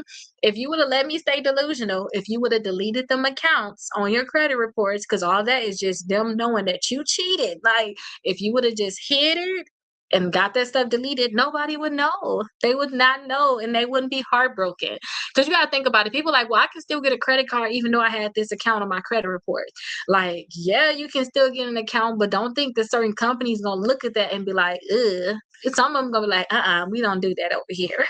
You need to have a squeaky credit report, so it's gonna keep you out of certain doors. Like, so you just want to make sure everything is staying squeaky clean on your end, okay? And then comments, account in dispute. Oh, when they put that it was in dispute, they're basically saying that you did dispute you disputed the account. When you see, so she said, let me read this to y'all. The comment said the account information disputed by consumer meets the FCRA requirements. When y'all do a dispute, this is another reason why a lot of lawyers sue. Is when y'all do y'all disputes to these companies, they're supposed to mark it as disputed. Because the reason why I figured this out, that they need to do this too. I see why now. I find out they need to do it, but why is because when y'all buy a house, and any of y'all accounts that's, or if y'all in the process of buying a house and they pull your credit reports, any accounts that is actively in dispute, they don't count towards your FICO. They're not going to count. They don't count those. They like, "Oh, this account is actively being disputed. We're not going to count those." So whenever you're disputing an account, they have to make it very aware that you're disputing that this is right. Because you got to think about it. That's kind of like I said, is a cheating person. Like, hold on, that ain't what happened. Like, when somebody cheats, like, you have something on there, at least something that somebody will vouch for you and say, "Hey, she's actually disputing this. This is not real. This could possibly not be real." Whenever you see that it's in dispute, you're like, "Okay, this may be wrong." Because if y'all not disputing it, it must be right. So if you see that it says that, their collection companies must have that. They must have that. They don't have that, that's just a lawsuit. Okay. And I'm not trying to give y'all legal advice. I'm not trying to be a lawyer. I'm just talking about what I have seen. Okay. So if they don't have that, then that's something you want to look at and be like, "Hold on, you didn't even mark it as in dispute. You know I'm disputing it with you. Why are you not telling the world I'm disputing it?" That's something that it needs to say. But a lot of your accounts are going to say that after you do the disputes, they're going to say that you actually disputing that account. Okay. Okay, let me see y'all. I've been missing y'all questions over here. Aussie Wise actually got their books too. Okay, I'm gonna make sure I get y'all books out. I'm so happy y'all gonna have y'all books. I mean, y'all finna get some good results. I hope y'all go all the way and sue though. Like, don't be listening to me and don't sue. I'm telling y'all, don't sue, because y'all gonna realize, like, I could have did what?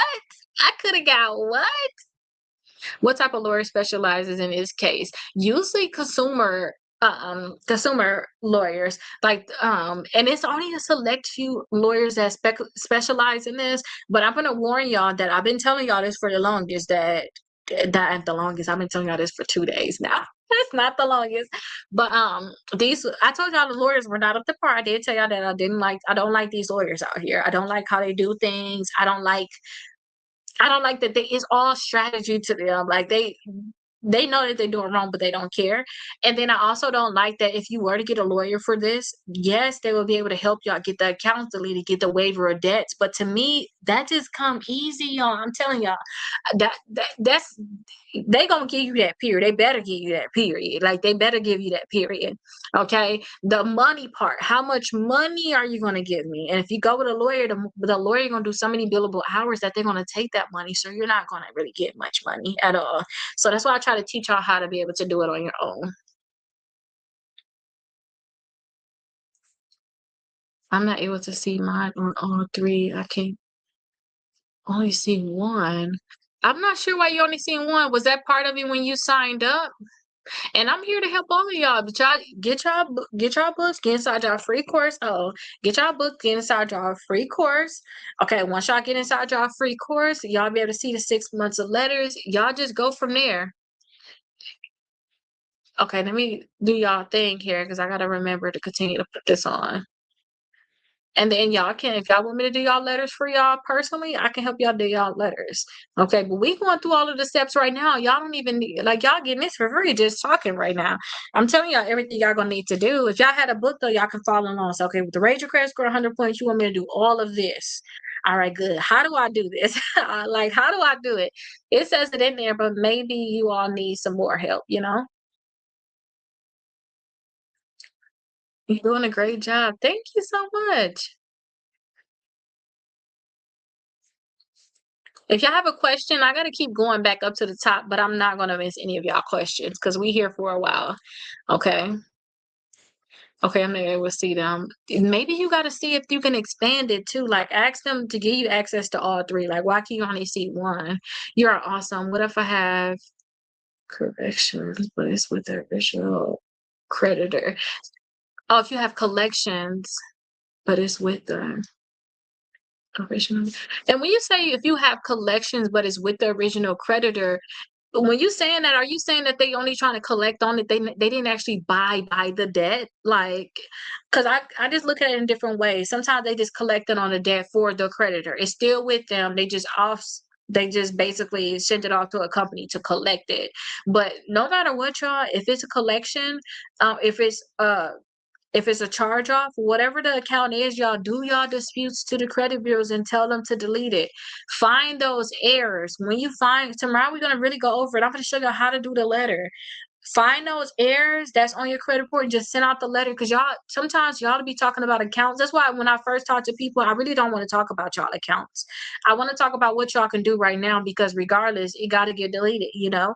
And then we'll talk about an account that probably gonna be deleted next month. I did that before. We appear stressing about an account, talking about this, talking about that. You know, think about it. You trying to buy a house, it's a stress because you're trying to do it in a certain amount of time, you know. So we stressing about this, stressing about that. Next month, account gone.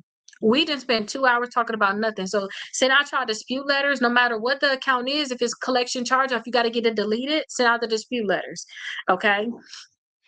And I say give it 3 months and then see what the reporting says after the 3 months. If everything is squeaky clean on the account, then it is what it is. But I have yet to find that. I have yet to find that they make an account squeaky clean. I have yet to find it. So whatever is left, I just say take legal action period against that account because the reporting is bad.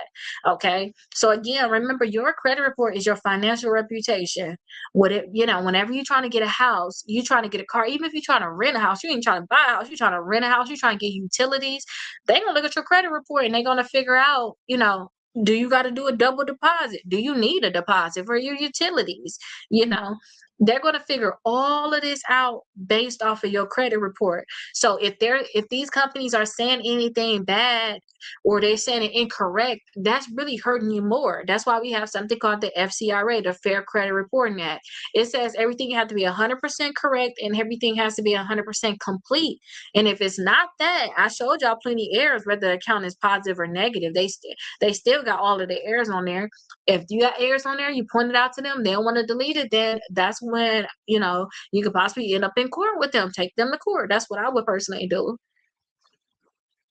So yes, it is one whole book. So now I have it where, the number one, you get one whole book. Remember, y'all was getting just like that blueprint book, but y'all, that cost a lot to be able to do that, y'all. I thought I was doing that like on special occasions, like holidays or something. Oh, the Valentine's Day special.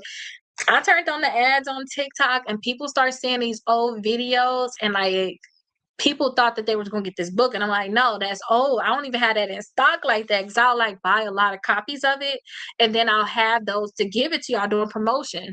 And I'm like, no, we can't do that because it's way too expensive. So now I have it where I put all 4 books in one now, and this is better too because some of y'all been buying books because y'all been losing them, and I don't fault y'all because like my blueprint book, look how little it is. The bankruptcy book this small, my identity theft book this small, like my Sue to Win book, they all this small. So in here, at least you won't lose it. And if you keep notes on this, I really want to have one like this for trading. Like I just really want one like this with trading. I'm put all my notes as I'm doing my trading and stuff like this.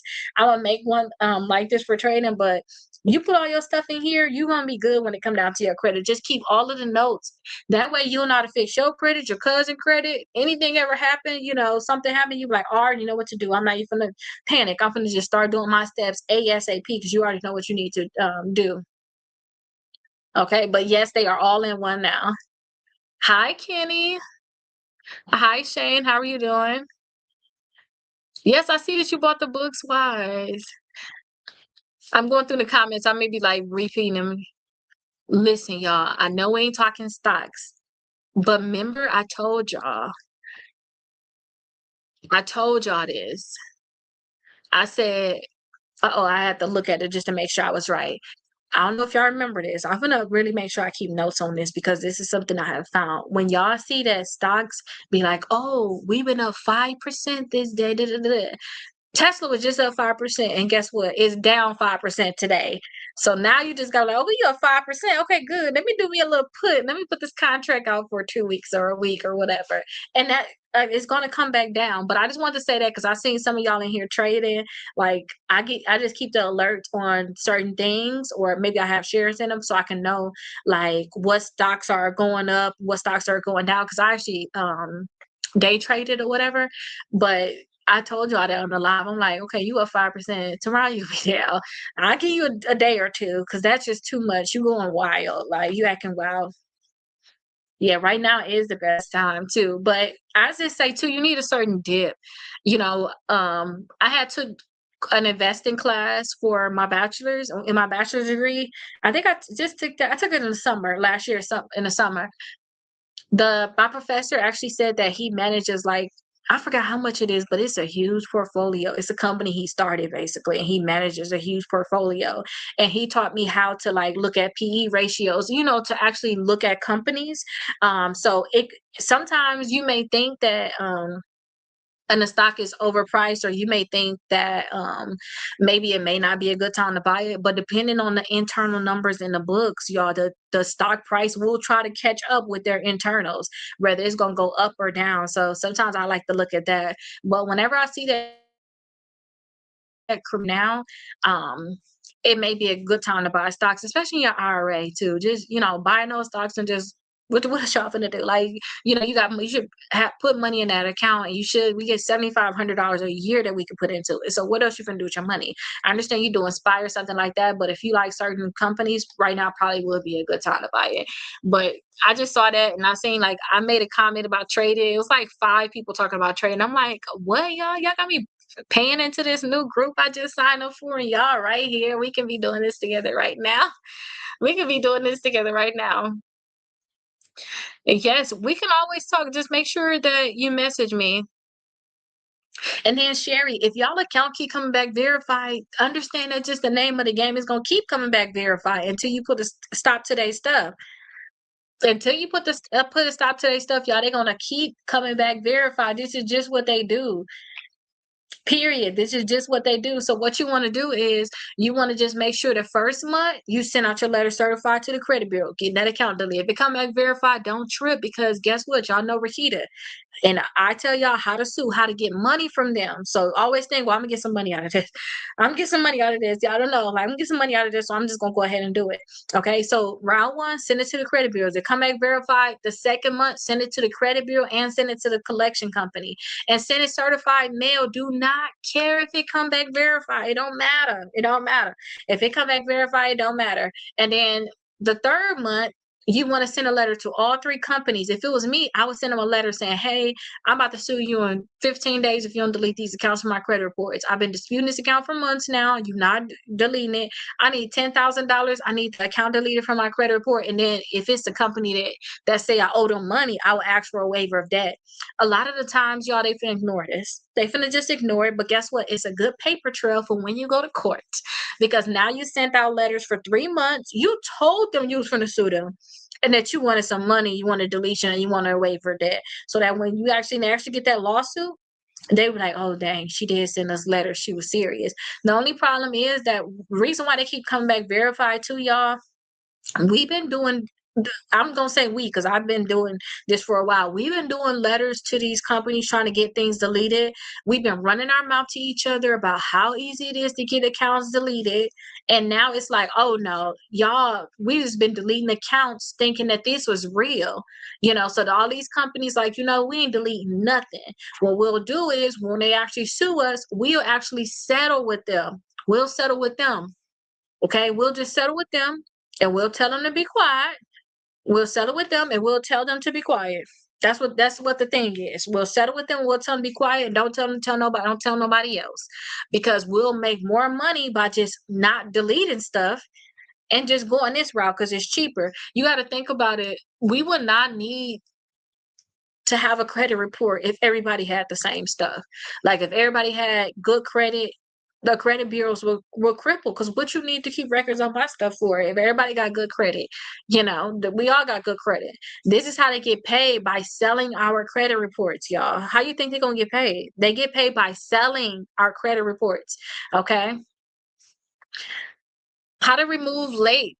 So to remove late payments, y'all have to do goodwill letters. So inside of the raise your credit score 100 points in 30 days, it come with the number 1 and number 2. Y'all have to send out goodwill letter to the actual company. Now, remember, I'm up here like, oh, we're gonna sue him. We're gonna sue the y'all, we're not doing none of that over here. We talking late payments. Y'all was probably really late. Y'all. So we finna beg them. We gotta beg. This is literally, some Jodeci. You have to be on your knees begging them to remove these late payments, basically. All right. But make sure that y'all are current with y'all accounts. Make sure that y'all become current with y'all accounts, because if y'all begging to remove a late payment and you actively late right now, they be like, are you playing with me or what? So please make sure that y'all bring y'all account back current, and then ask them to remove the late payments. And this is not just a 1 month thing, y'all. This, with bankruptcies also, it's not a 1 month thing. You finna ask one time and see if it get deleted. Like, no, if you don't delete it, I'm gonna continuously ask you to remove it and delete those late payments. And if you don't get success at one, if you send a letter to one place, send it to another part of the company. Okay, send it to another part of the company so that you can hopefully get the success with getting that account deleted. All right. So just see if you can find success in another part of the company. And if you find that the company won't delete it, send that same goodwill letter though. Send a goodwill letter. It's a certain letter. Y'all got 4 of them inside y'all course. Y'all got 3 of them for like regular accounts, like y'all credit cards, y'all mortgage, y'all regular accounts, because the other one is not technically regular. It's a student loan, because they're just a different thing. So you have like a direct letter for y'all student loans, but the other ones, y'all got 3 letters to go to them. You just give them a sad story, say, hey, I had a death in the family, or I got sick, I lost my job. You give them your sad story, and you ask them to delete the late payments, and you let them know, hey, I'm current, I love being with the company, I just had a hiccup, can you please take the late payments off? You send that letter right there to the credit bureaus. The reason why I emphasize that too, if y'all send me late payment, if y'all send them dispute letters, like, y'all see how y'all got this with the number 1, y'all get this one included with the number 1, right? It's inside of this. Okay, this is the number 1. Y'all got that as your 4th book. All right. But if y'all see, these letters right here, these are straight. Delete the account, delete it, delete it. I don't even want to see it no more. Y'all got two sets of late payments to the credit bureaus on here, but you don't want to talk to the credit bureaus like saying anything about no delete, no nothing, because you don't want the account deleted. You just want the late payments off. Okay, so that's why I say send that goodwill letter, because that goodwill letter is like Jodeci, down on your knees, you begging. Okay, like baby, you are begging. I love that. So, but you begging, like seriously, you have to understand that's what it is, and you want to send it for multiple months. But you're going to see that when you do your goodwill letters, when you send out letters to them, maybe you got four of them. They may not delete all four of them. Okay, maybe they'll delete two of them, and then you can decide: are you happy with just the two, or you want to go all the way and try to get some more? And I feel like if it's a stamp that stand in between y'all should do it. A stamp like 78 cents. Don't miss your opportunity off of a stamp. Okay, so it's just a stamp that stand between y'all. I just say you can even create multiple ones and just every month just mail it, like please delete it. Check. Oh my gosh, it's not off yet. All right, good. Let me drop this one. All right, it's not off yet. All right, this because that's what we do with disputes. We send out our disputes and they would say, okay, it's not off. All right, good. We already know you probably ain't gonna delete anyway. We're finna send the next ones. Okay, let me check. Oh, it's not off after the 31 days. Okay, let me check. All right. You send out your letters. That's all you're doing. So y'all need to have that same mindset when it come down to y'all goodwill letters and y'all disputes. Bye, Amanda. I'm starting to know y'all so much. Like I want to see y'all, like know who y'all are.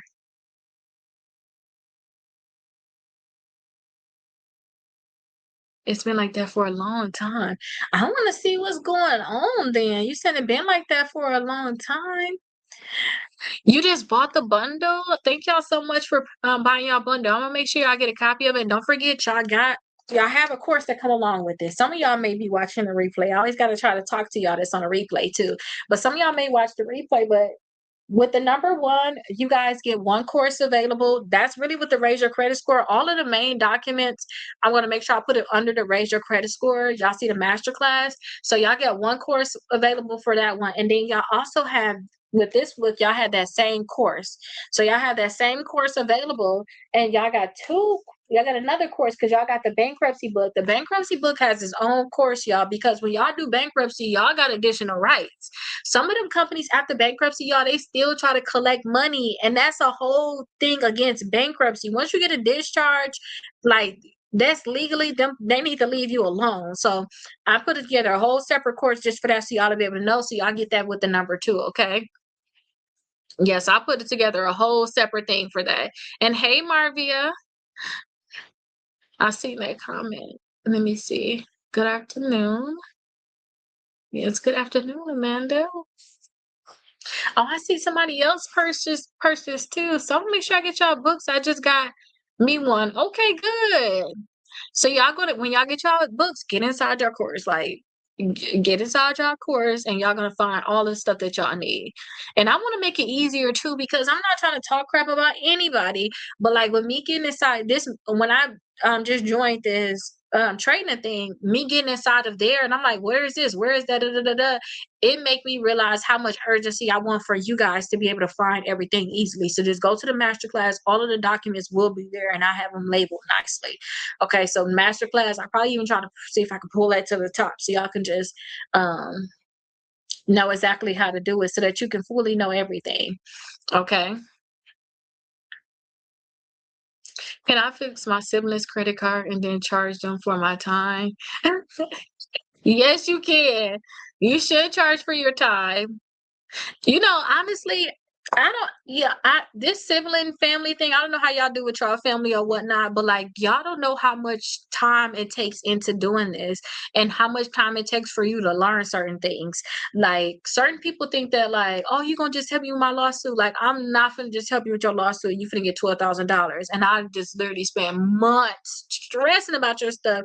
And I'm just gonna be like, oh, I'm happy for you. Like, no, like, you need to help pay off student loan or two up over here. Can you help me out? Same way I helped you out. It take a lot of time to go into it. So I don't know if that was just a joke or not, but like it need to be even exchange. Like you finna give up time.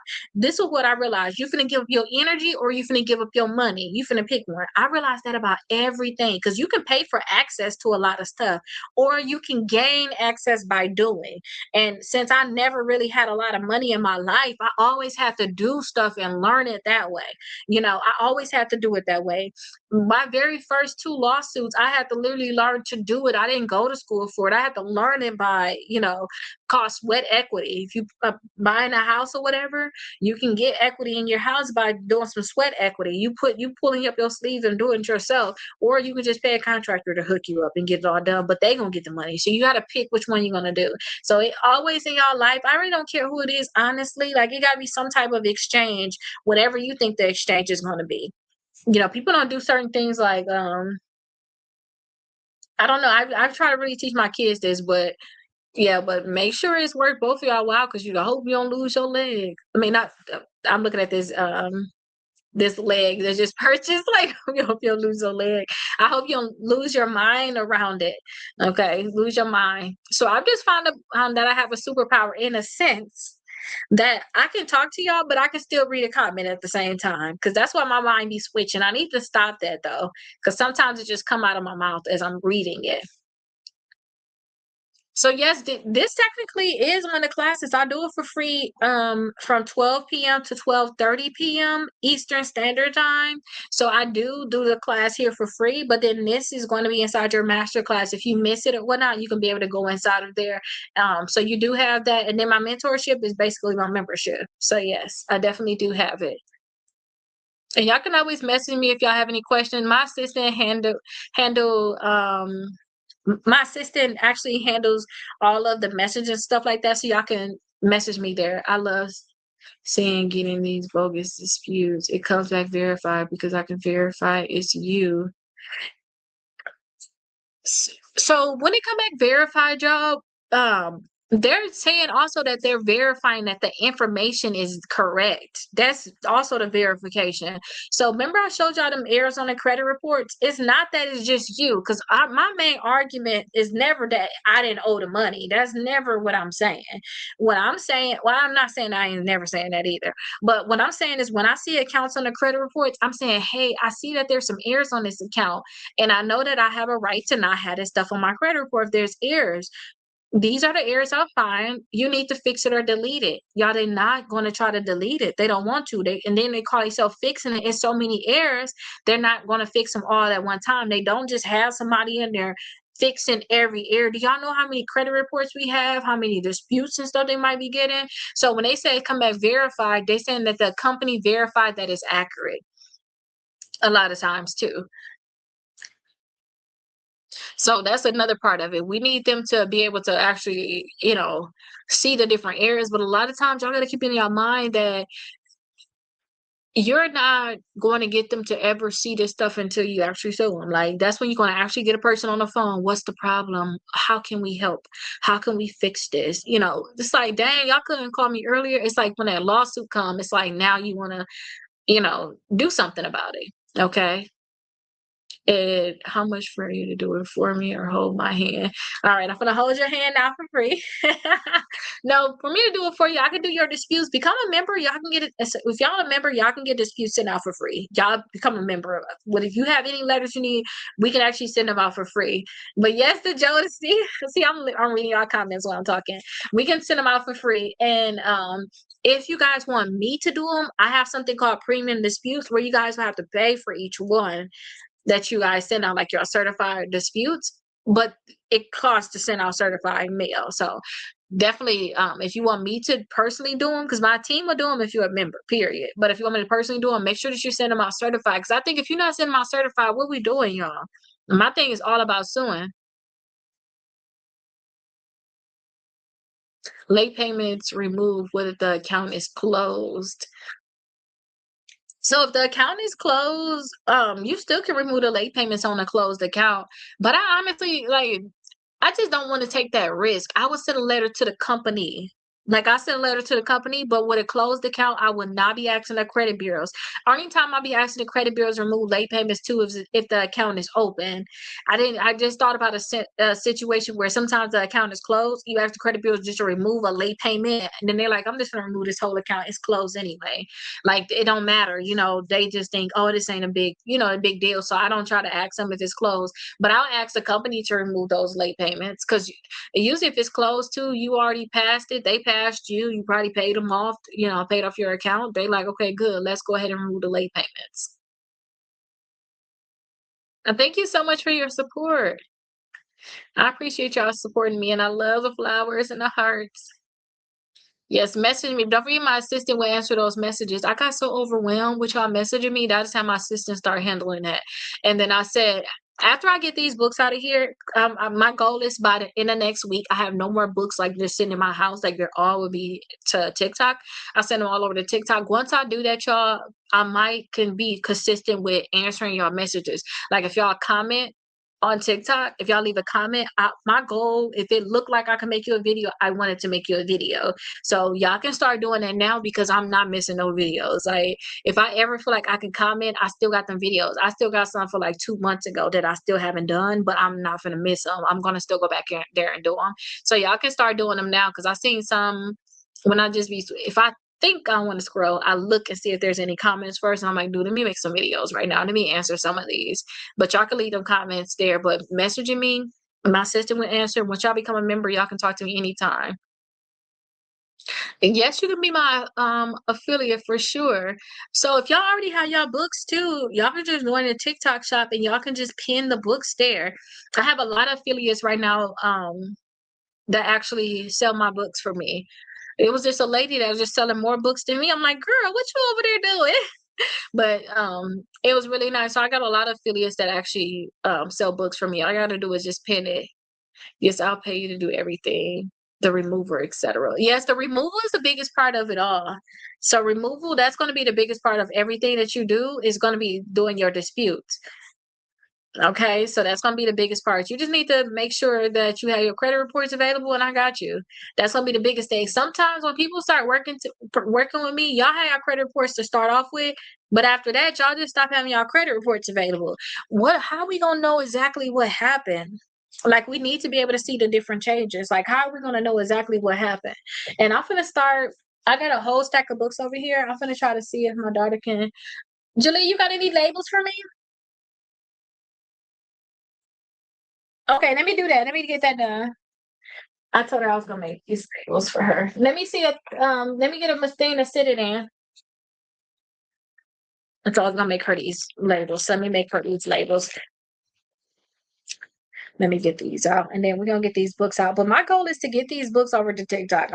It's overwhelming for me. I didn't realize how overwhelming this was. The whole look container thing. But I didn't realize how overwhelming it is, and I'm like, dude, I need to get these books over to TikTok so I don't have to worry about all the pack and order things. And then TikTok got the new thing too, y'all, that y'all gonna be the goal is that y'all be able to get y'all books in the 3 days.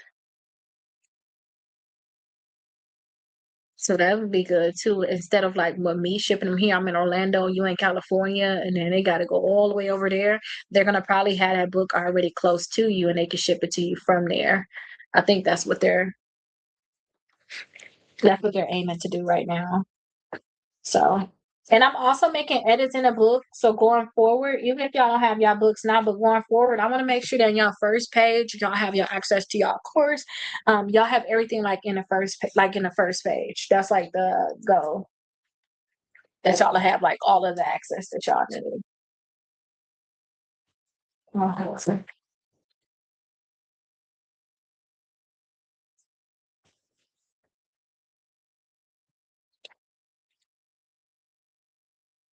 Okay, because it depends. Okay, that's fine. That's fine. Whatever we can do, we just do what we can, and whatever we can't do, we can't do. It is what it is.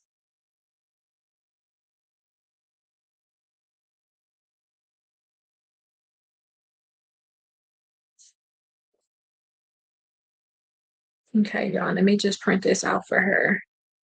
And then I'm gonna finish answering y'all questions.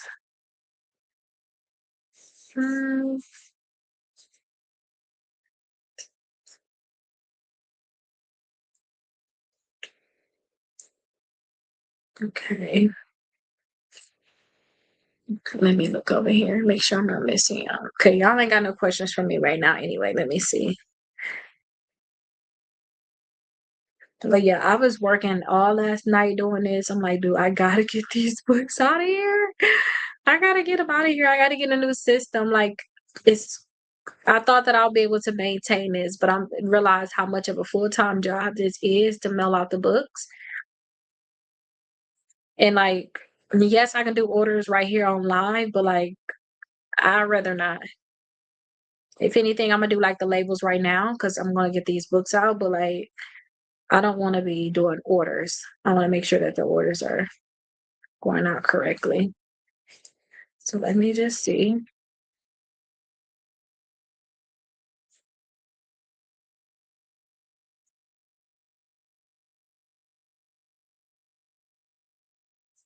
Oh, there we go. I found it. Okay, perfect. Let's get these out.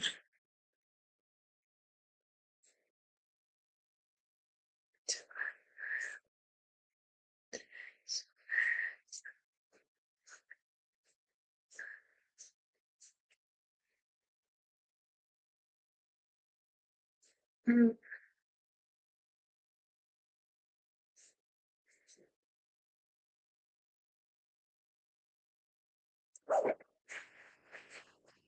okay, good. All right, perfect, y'all. We got this going. Yes. So I have a question regarding which letter should be sent and to whom. I missed it. Okay, so for this account, I send a collection charge off letter to them and the bureaus as well. So I know that this book right here, y'all might get like all of these dispute letters, and y'all may be so tempted to like use them all. Okay, y'all may be tempted to use them all. If y'all know y'all want to sue a company and y'all have different accounts, maybe y'all got collections and y'all got charge off and y'all got your bankruptcy on your credit report, and it's you got multiple accounts that you want to do, then use your basic dispute letter that's inside of the course. I'm going to make sure I go in there to make sure I put round one dispute letter, like say round one dispute letter. Send that letter to the credit bureau. Put everything on that one letter, okay? And then I'm going to make sure it says like round two dispute letters. It's going to be one to the credit bureaus and then one to the company. You can tell based off of the language. Or I may just say round one dispute letter to companies, round one dispute letter to bureaus, and then round three, here's a demand letter. If you guys want to send a demand letter, here's an actual demand letter that you all can use. Okay. But that's what you would do. You'll send a letter out and you'll include all of those different accounts if you have multiple accounts. Now, if you just had that one collection, then yes, you can use the collection letter in the book. If you only got the charge off, you can use the charge off letter. Okay. Okay, I just want to make sure I print this out for her, y'all.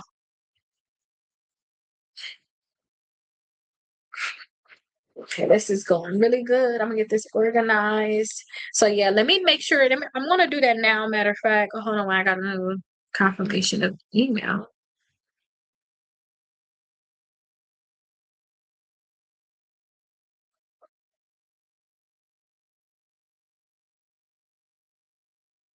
Okay, good. That's good. Send over a check.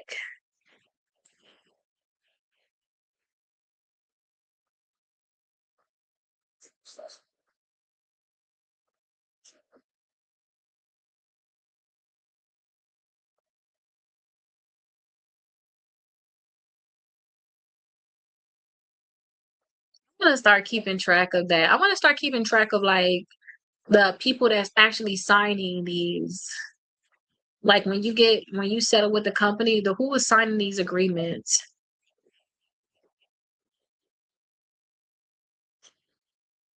Like how I got a lot I need to learn about this sort of thing. Like I need to know all that. It's like why you care, but like we need to be able to care about that. Like who actually signing these agreements. But let me double check. Y'all want to make sure y'all have that inside your course. Like, I want to make sure it's organized right.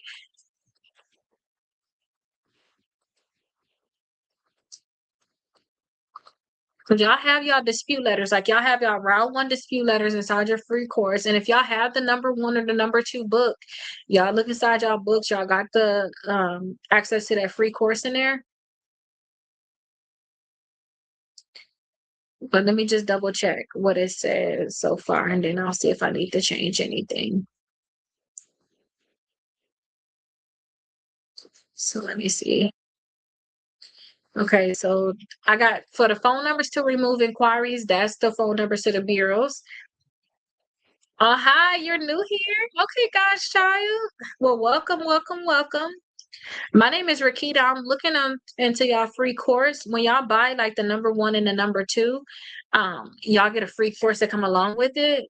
And like if I ever talk about like getting certain accounts deleted, here's a letter for this. All of that stuff is inside the free course. So I just want to make sure I have it all organized inside of here. Y'all could be able to see it.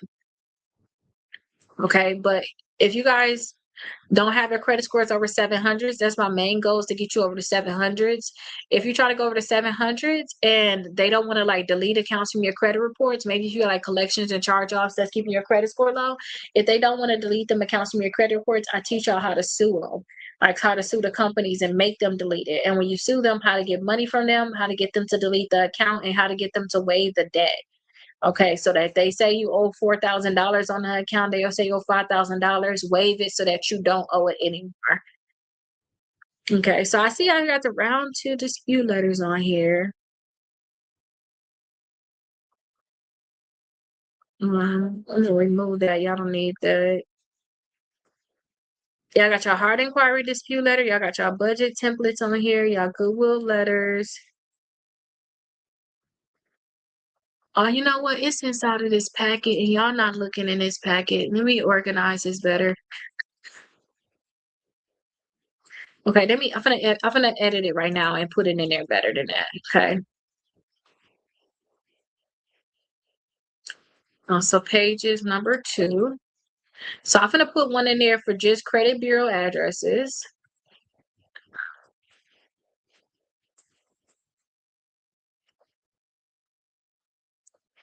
So let me see. And everything I'm talking about, y'all see y'all free course under, if y'all look in there, it's inside of y'all free course, it's under like the master class, the raise your credit score 100 points in 30 days master class.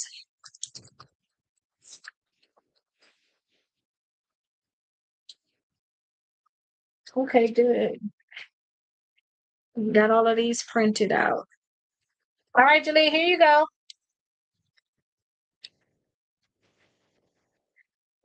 And then Marvia, if you want to set up a call, message me and I'll tell you there, because you know certain things I can't say on here. But if you remember what my name is and what I'll be talking about when I say what my name is, then you'll know. Where your bucket at?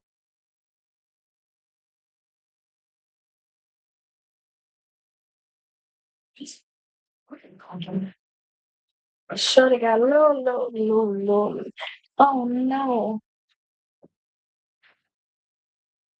You got any ones that I can do while I'm sitting here? You got any ones I can do while I'm sitting here answer questions? Like, I mean, any labels I could take? Like you already did scan or something. Okay, I'm gonna finish up this right here with them.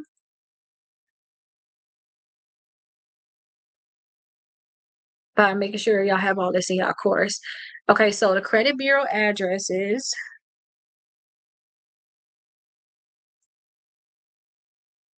let me see, I'm gonna add this in here for y'all. And good afternoon, Charlene.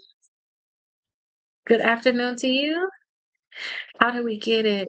Like how to get the documents? The documents, y'all, is inside y'all free course. Once y'all buy y'all books, when y'all look in the first cover, or sometimes too, depending on when y'all get them, y'all look in that first page, y'all to see access to y'all free course.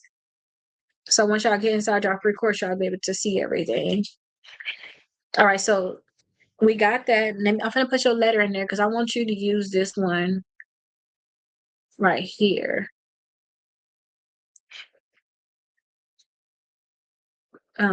Page number 3.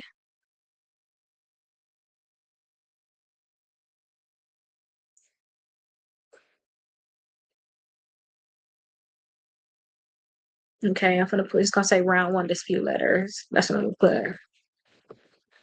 So I had it in here, but I had it at one point. I had this thing where I was like, "Oh, I'm gonna help y'all get 60 points in 60 days" because it sounded good. 60 points in 60 days. But I had this thing where I was like, "Let me help y'all get 60 points in 60 days."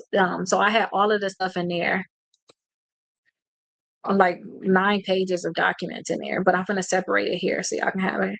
Round 1 dispute letter.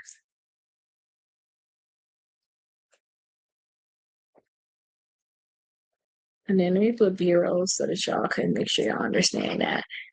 Okay, perfect. Let's save that. And then let me see what else y'all had in here. The debt settlement letter was in there. Do y'all already have that? Okay, let me separate the debt settlement letter. If y'all want to settle debt, y'all told y'all I have somebody right now that's trying to buy a house, and they have to make sure that they don't have these, you can't have more than $2,000 worth of collections and credit reports a lot of times, and they're dealing with that. So y'all may actually want to settle debt. Well, don't forget too, Charlene, like with the courts, you have the replays. Okay. And then if it's a repossession, what if you I'm guess you're saying cosign on somebody's car and now it's on your credit because they got a repo. So if you cosign on somebody car, you just have to get that thing deleted because that was just a charge off. You need to put that on a dispute letter. Like I'm separating it right now. You need to put it on a dispute letter and send it in and just have them delete that account fully from your credit reports. And don't forget too, the point that they're reporting this account of your credit report is hurting your credit. Like y'all have to remember that's hurting your credit. So if y'all have to take action and actually sue the companies, understand that you still want to get a check from them. And if you can get any type of waiver of debts, even if they was to say that you no longer owe on it, they'll take that co-signing off. I don't know. I haven't settled with one of these, but it don't matter to me. I'm gonna try to see if I can get a waiver of debt. Period. Like I don't care what the account is, but it's co-signed, so it's kind of different. I would say if they can just say I no longer co-sign on this vehicle, they'll go after that original person, or try to see if they can just throw out the whole debt. Okay, and then also they want the deletion and get a check from them, depending on how much that debt is. Like how much is the repossession for?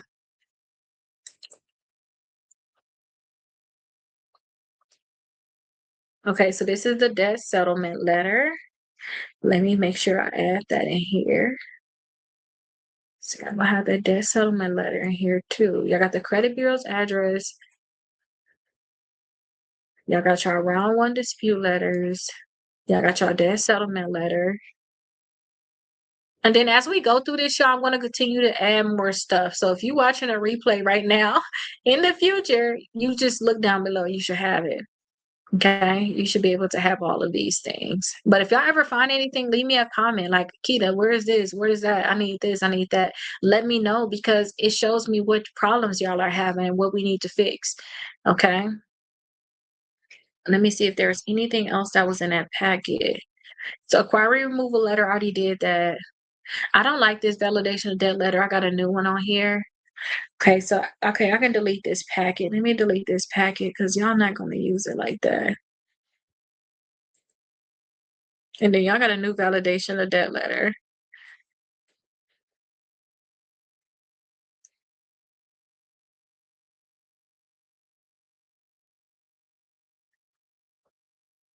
But I don't see it right in this list. So let me just put it on here. I gotta have it in here.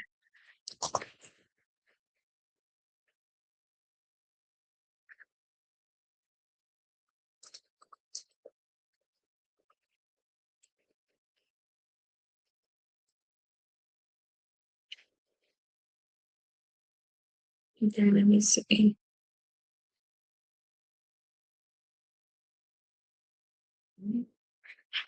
My stomach better stop growling now. We trying to lose some weight around here, okay? My stomach better stop. Okay, I gotta go and find it in my docs and add it in here. Do you start the suit after 90 days because the paper trail, or it can be immediate? It's because you built the paper trail, you built the case on them. That's what it is. So that's why you wait till the 90 days, because you got to think about it. Your whole argument, like if you take them to court, your whole argument is this: I've been trying to get this account deleted from my credit reports for 3 months now. They would not remove from my credit report. I told them everything that's wrong with the account, and they continuously have it there. And then if it's a collection company, I ask the collection company, if you say I owe the debt and that it is correct, send me the documents. I never got any type of documents from the company. I don't even know who this company is. I never got any type of validation of debt or nothing from the company. That's your whole argument. But if you just saying I tried to get it removed, okay, where's your certified receipts at? Then I need evidence. Let me see your evidence that you tried to get this stuff deleted from your credit reports. So where's your certified receipts at? Who did you talk to? You know, and then don't forget they have a right too, that they have to, you got the 30 days after disputing, they got 30 days to be able to look into the account and then delete it, okay? Oh no,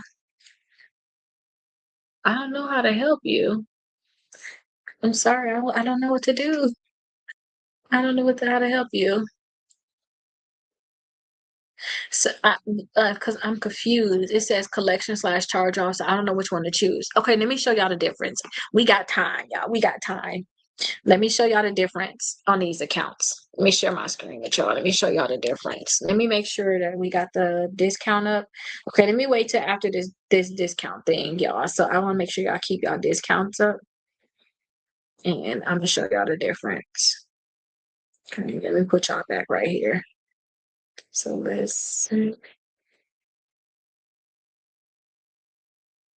me set these.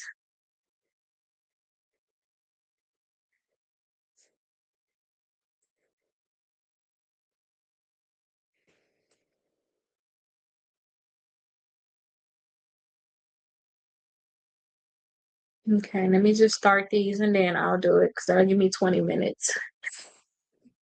Start this one. Okay, let me do it now. Let me show y'all again. Okay, so you saying you don't know the difference between the collection and you don't know the difference between the charge off, right? It both of the accounts say that. So this is what she's referring to. So when she look at it, sometimes y'all to see like the payment status right here, it says collection um slash charge off. Can y'all see that? So she said, I don't know which letter to use because it's a collection slash charge off. Remember, all of the original companies, the companies you got money from, they are charge off. You would know because it'll say credit card, it'll say revolving or installment account. That, just remember, charge off is the companies you got money from. You literally got the money from them. Okay. And then when you come down here, you'll see that this is a collection. After I've done this for so long, I automatically can just look at the name and know. Original creditors, is it Capital One, Discover? This ain't even a big company. Who are y'all? Sometimes you'll know the collection company names. So this one right here, the account type for this says collection too. Okay, can you see where it says collection? This account type say collection, but we know IC Systems, that's a collection company. Okay, Ameripro Recovery. Okay, that's a collection company. So right here it says collection. So that's how you'll know if it's a charge off. Let me also go down to their positive accounts because all the rest of these are collections. You see all of these positive accounts, the companies that y'all been paying this whole time, they're all charge offs. If they get messed up, they're gonna go into a charge off status.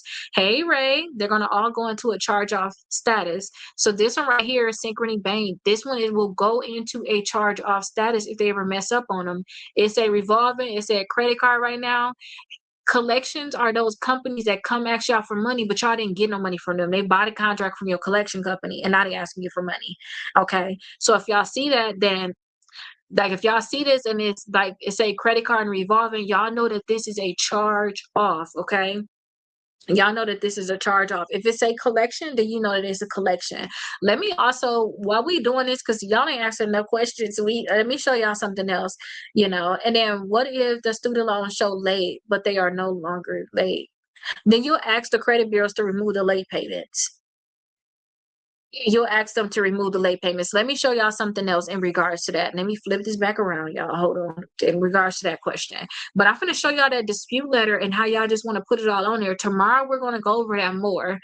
Okay? So remember, when y'all have y'all accounts on y'all credit reports, the account to me can report late in two different sections.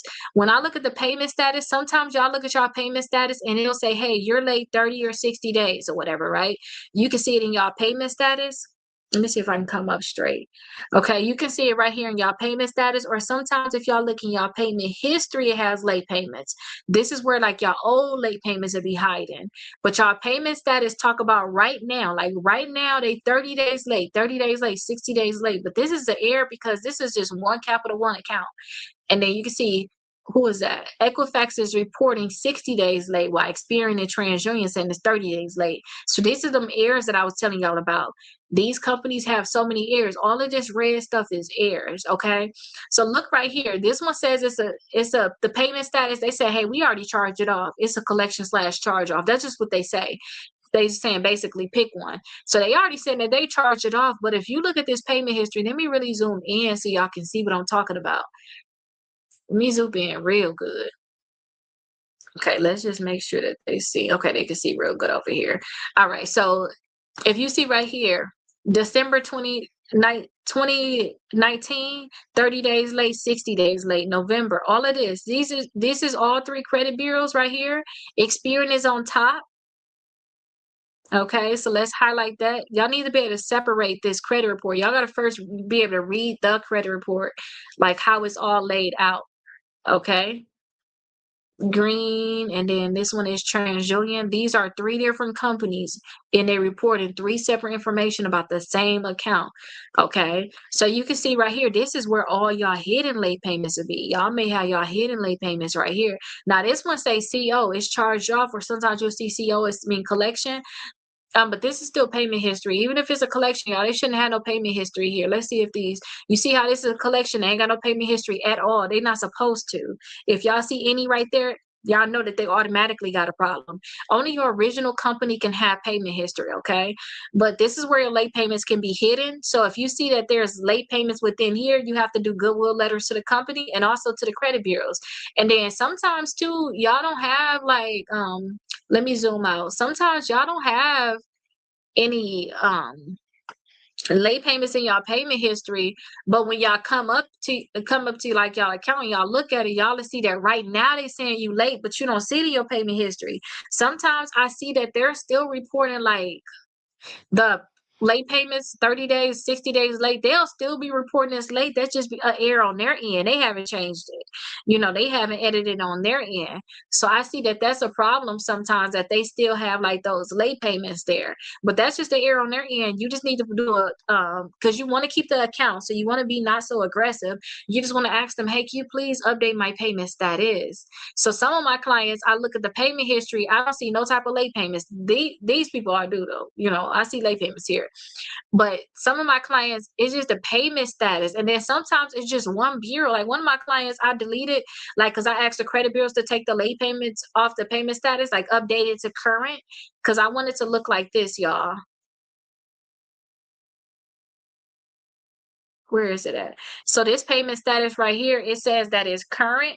This is what I want it to look like. So when I look at that other account that's at the top and I see that it's saying like is late, 30 days late, 60 days late, I'm just going to ask them, hey, can you please update my payment status to current? That's all I'm going to ask for. And then two, when I asked them before, because it's on Equifax now, I'm looking at this bureau, like it was deleted from Experian and TransUnion. They updated it to current, but Equifax is still holding on to that account being 30 days late. But you asked about the late payments. These are the two places that I know late payments can really show up, and you have to get both of them removed for a goodwill letter. But depending on where it's at, if it's in your payment status, you're gonna ask them, "Can you please update my payment status?" If it's in your payment history down here, then you want to ask them to remove your late payments from your payment history, and you want to be specific too. So let me zoom in. So you want to tell them, hey, I have late payments from December 2019, because this is kind of where they start. December 2019 until May 2020. And then you want to start it up again because honestly, they got more. They started having late payments again in August. You say it says 30 days late, and then in September, 60 days late. You also say August and September. But the thing is, don't ask them to remove any late payments if you're not current on it. They're going to think you crazy. So don't ask them to remove any late payments, okay? So they're gonna think that you're crazy if you have those late payments. All right. So let me answer y'all questions and then we can go into, if we got that time, I'm gonna show y'all how to do that dispute letter. We're gonna go over it tomorrow, how to do the dispute letter, but I think the more times y'all see it, the easier it's gonna be for y'all to understand it. And I'm gonna make sure I have my stuff set up correctly so that y'all can be able to see everything, okay?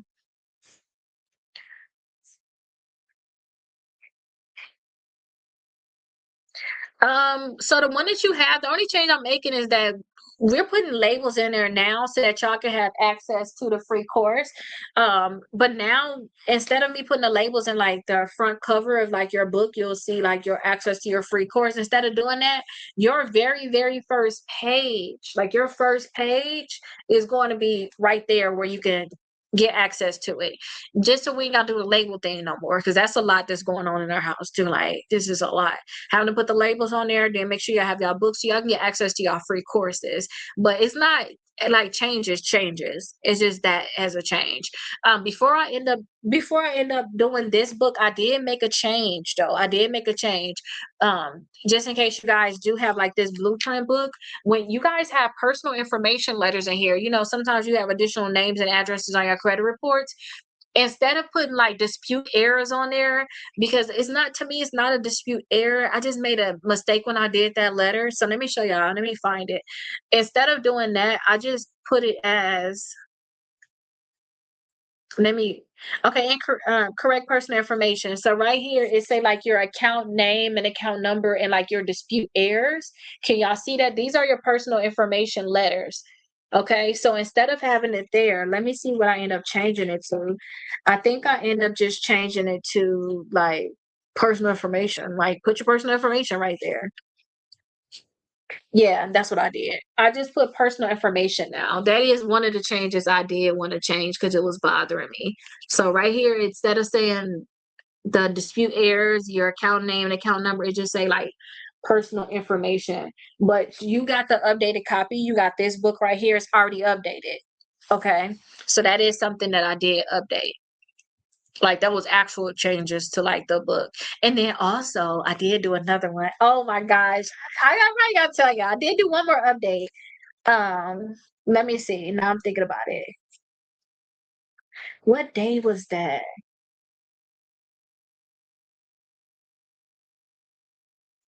I did make one more update. Let me see. Okay, how to use self and kickoff properly.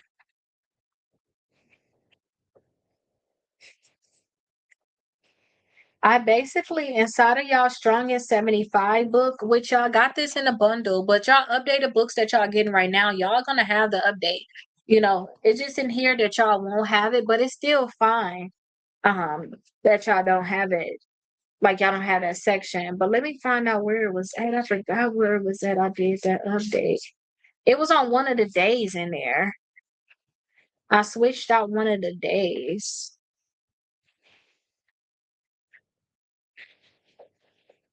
The world would never know because I don't know where it's at myself at this point.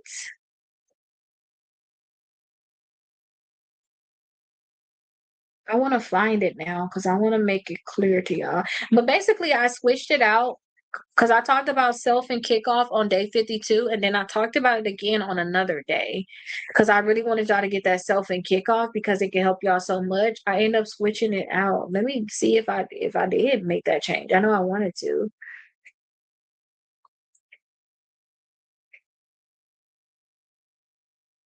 Oh, another thing too. Remember I was telling y'all the 3 card strategy? That is something else I made changes. I didn't know y'all. I'm sorry. But it's minor thing. I tell y'all, you know, I told y'all the 3 card strategy. So day number 35, it was the 3 card strategy. But you got y'all buying these books now, y'all getting the newest updates anyway. Okay. But it was called the 3-card strategy, but now I put that 4th card in there because y'all want y'all to have that 4th card for cushion. I didn't want y'all to think that was an option because to me it's not. It's not. Like y'all need to have that one.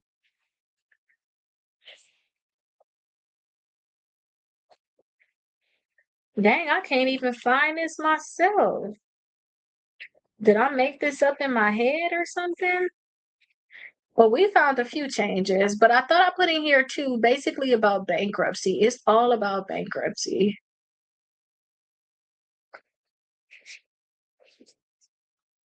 One of the days I talked about bankruptcy because a lot of y'all keep asking me about that. And I think that that can be great for a lot of people. So I did put it in here about bankruptcy. Okay.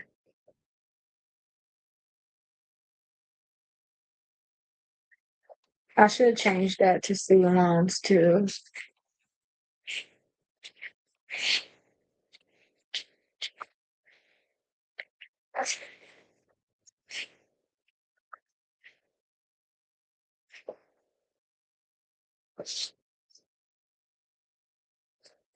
I don't know. I don't. I gotta probably look at it on my own time. But I thought I switched one of them out with bankruptcy. But those are the changes for real, for real. But when y'all buy y'all books like the number one and number two, y'all have the updated copy because all of y'all get this one right here. Okay, and then going forward, this one will have those new changes after I sell out of these. But I don't think that those are big changes where it's like, oh, I need the new book. Like, no, you're fine. Okay, because I teach y'all that anyway, and y'all got the free course that come along with it. Like y'all have that. If you got a bankruptcy, decide when you want to do file bank. Like I mean, if you want to file bankruptcy, decide when you want to file. If you already filed, you got the number two bundle. Delete your bankruptcy. Like it's really as simple as that. I kind of think of it like that. You know.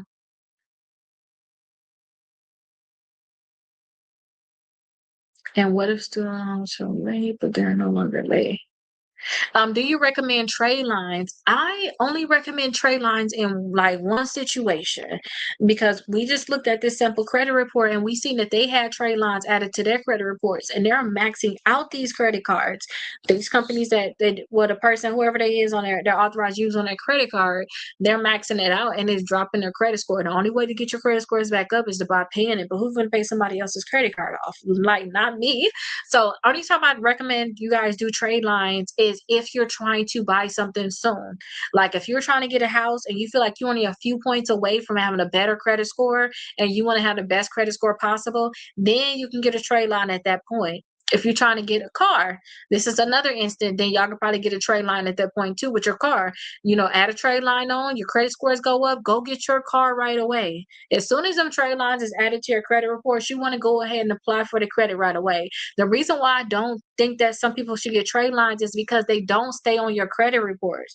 A lot of times those things are going to come off and you only going to have them for a certain amount of time. Now, if you're thinking about adding, getting added as an authorized user, because that's all the trade line is, you think about getting added as an authorized user to your cousin or your mom or your daddy credit card or your sister, your brother, husband, and wife, and they've been doing good, then yeah, but like a trade line, y'all paying some money to have that thing added, and it's only going to be on there for a month or two. So only get it if you know you're going to be applying for something right away. As soon as that thing added, get what you're trying to get because it's going to be taken. It's going to be removed from your credit report. So if your credit scores went up 60 points from this trade line, expect it to go back down them 60 points. That's why I say know what your real credit score is.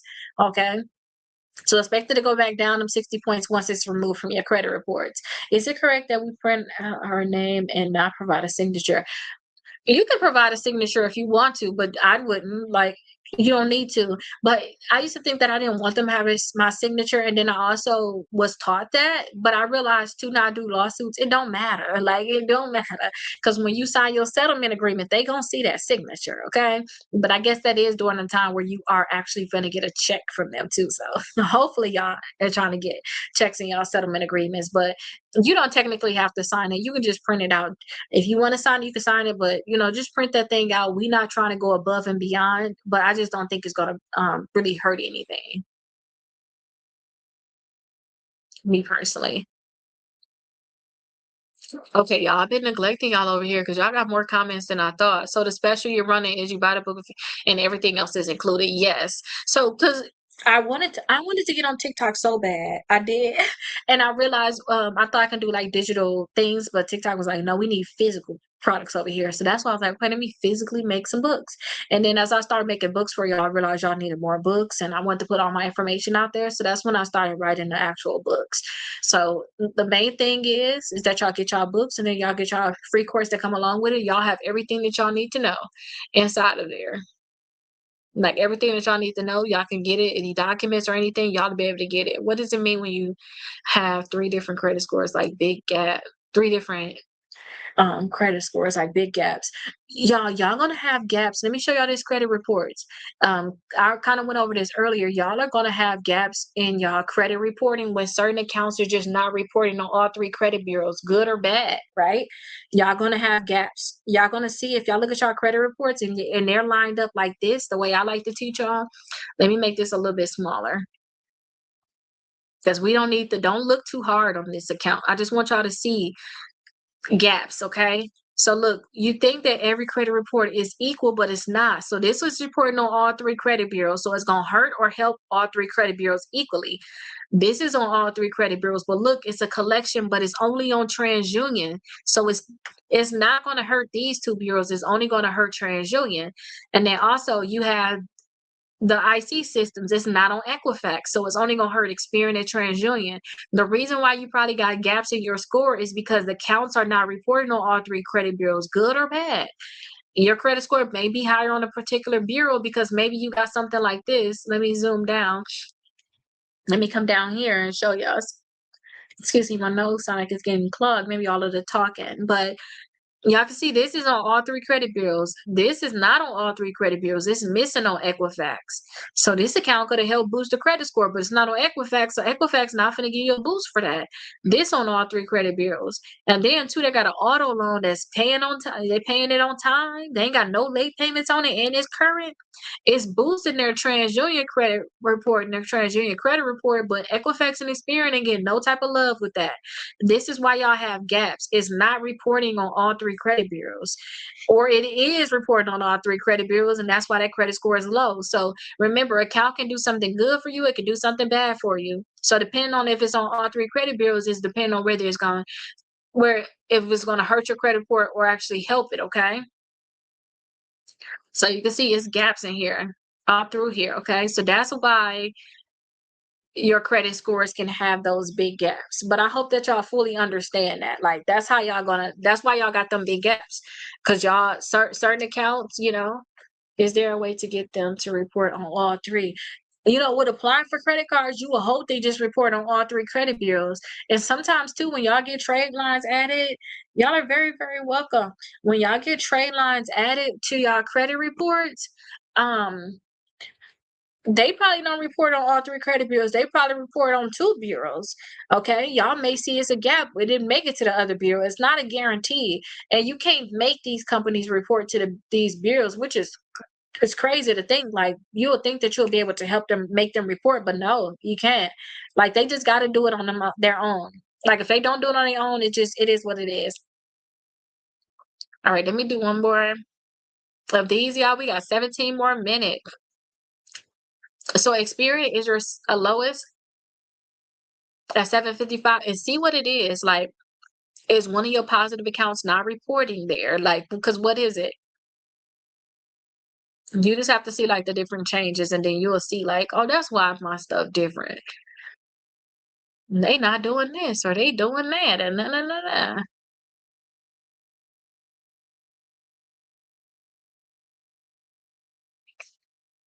And then you'll be able to see like the different changes.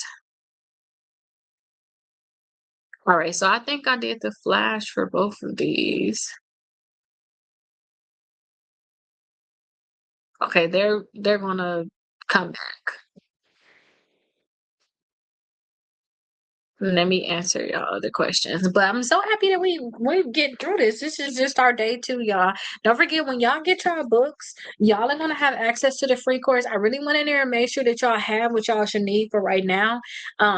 I wanted to show y'all them dispute letters, but don't trip. We're gonna go over that tomorrow. I think that y'all reading the credit reports, which I've been teaching y'all how I read it, how I interpret a credit report. I think that once y'all know that, do not overthink it tomorrow when we do dispute letters. I mean it. Do not overthink it. All this is they're gonna tell you yes or no, and we don't care anyway. Because if we see errors and you don't delete it, we're suing. Period. Like that's what it is. We're not gonna cry about none of these accounts. Okay, so I'm gonna teach y'all how to put these accounts on the credit reports, and if they don't delete it, I tell y'all, give yourself time. When y'all do y'all lawsuit, it may take y'all. My last lawsuit was like 10 months. A total of 10 months.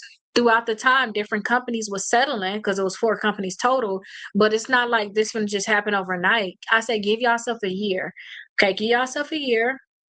If y'all officially really starting right now, give yourself into April next year. By that time, you need a squeaky clean credit report. You want to have some money in your pocket because you done sued these companies. And then you want to make sure that you don't even owe on these debts no more. So you ain't got to look over your shoulder and be seeing if these collection companies calling you. So just give yourself a year and say, you know what? I'm not going to rush the process. I'm going to just do what I need to do because I need this stuff gone for sure. Like I don't want to be looking on my shoulder trying to figure out if they're going to delete the account or if they sold it to a new company and I get a collection deleted and then the next minute, they sold it to another company. So, give yourself a year. Y'all have the free course that come with the number 1 and number 2. The number 2, this book right here is actually a bankruptcy book, so you guys have additional course because y'all have a bankruptcy course. Okay, so give yourself the time that y'all need, give yourself the year. Y'all have the resources. I'm going live every single day, so 12 p.m. to 12:30 p.m. is all April. We're going to do the Raise Your Credit Score 100 points in 30 days. This is technically day 2. I started going live at 12 p.m. So we're going to go live every single day right on here. Y'all don't even really need to get the books. If y'all learn how to implement stuff and if y'all are resourceful, y'all can figure it out. Y'all really can figure it out. But having the books is like you basically like you get the dispute letters right away. Like what letter you like? Oh, I'm gonna use what you like. I learned that a lot. Like, wait, what like learning, like, wait, what are you doing?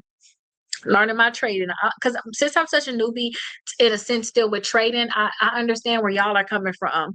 Like when you become a newbie in something, you realize the smallest things like like a high wait, how are y'all finding out high and lows? Like what y'all in a 1 hour chart or the 4 hour charts? That's what credit report are you looking at? It's kind of like that with y'all. So I can fully understand it. But as long as you guys get out of if y'all, as long as y'all give yourself the time, y'all will fully understand it. But I want to make sure that y'all have all of the resources. So y'all have the dispute letters, the goodwill letters. Y'all have all this stuff inside y'all free course. That was my way of giving y'all the documents. I've seen a lot of credit repair companies like, well, you don't have the dispute letters in the book. So that's when I created this one right here, y'all. This one got the 70 dispute letters in there. I just still don't understand why y'all want letters in the book. I know I'm talking about my own product in a sense, but why do y'all want them in a book? Y'all have to send them out. I need a Word. Can I get a Word document so I can plug in my information? Because all of it is plug and play. You put your information on there and you just mail it out and then make sure that you're mailing it out certified letter. But I know it was a lot of credit repair companies that was doing that. So that was leaving me those things. They'll buy my books, try to leave me bad reviews. So I said, oh, y'all gonna hate on me now. Yeah, I'm gonna be our reason to hate. So I put all of the letters that you'll ever need from a credit repair company in there. You really can do it on your own. Okay, and these credit repair companies are not going to extra mile and sue. Y'all actually go to extra mile and sue, and it'll change our life. It really will.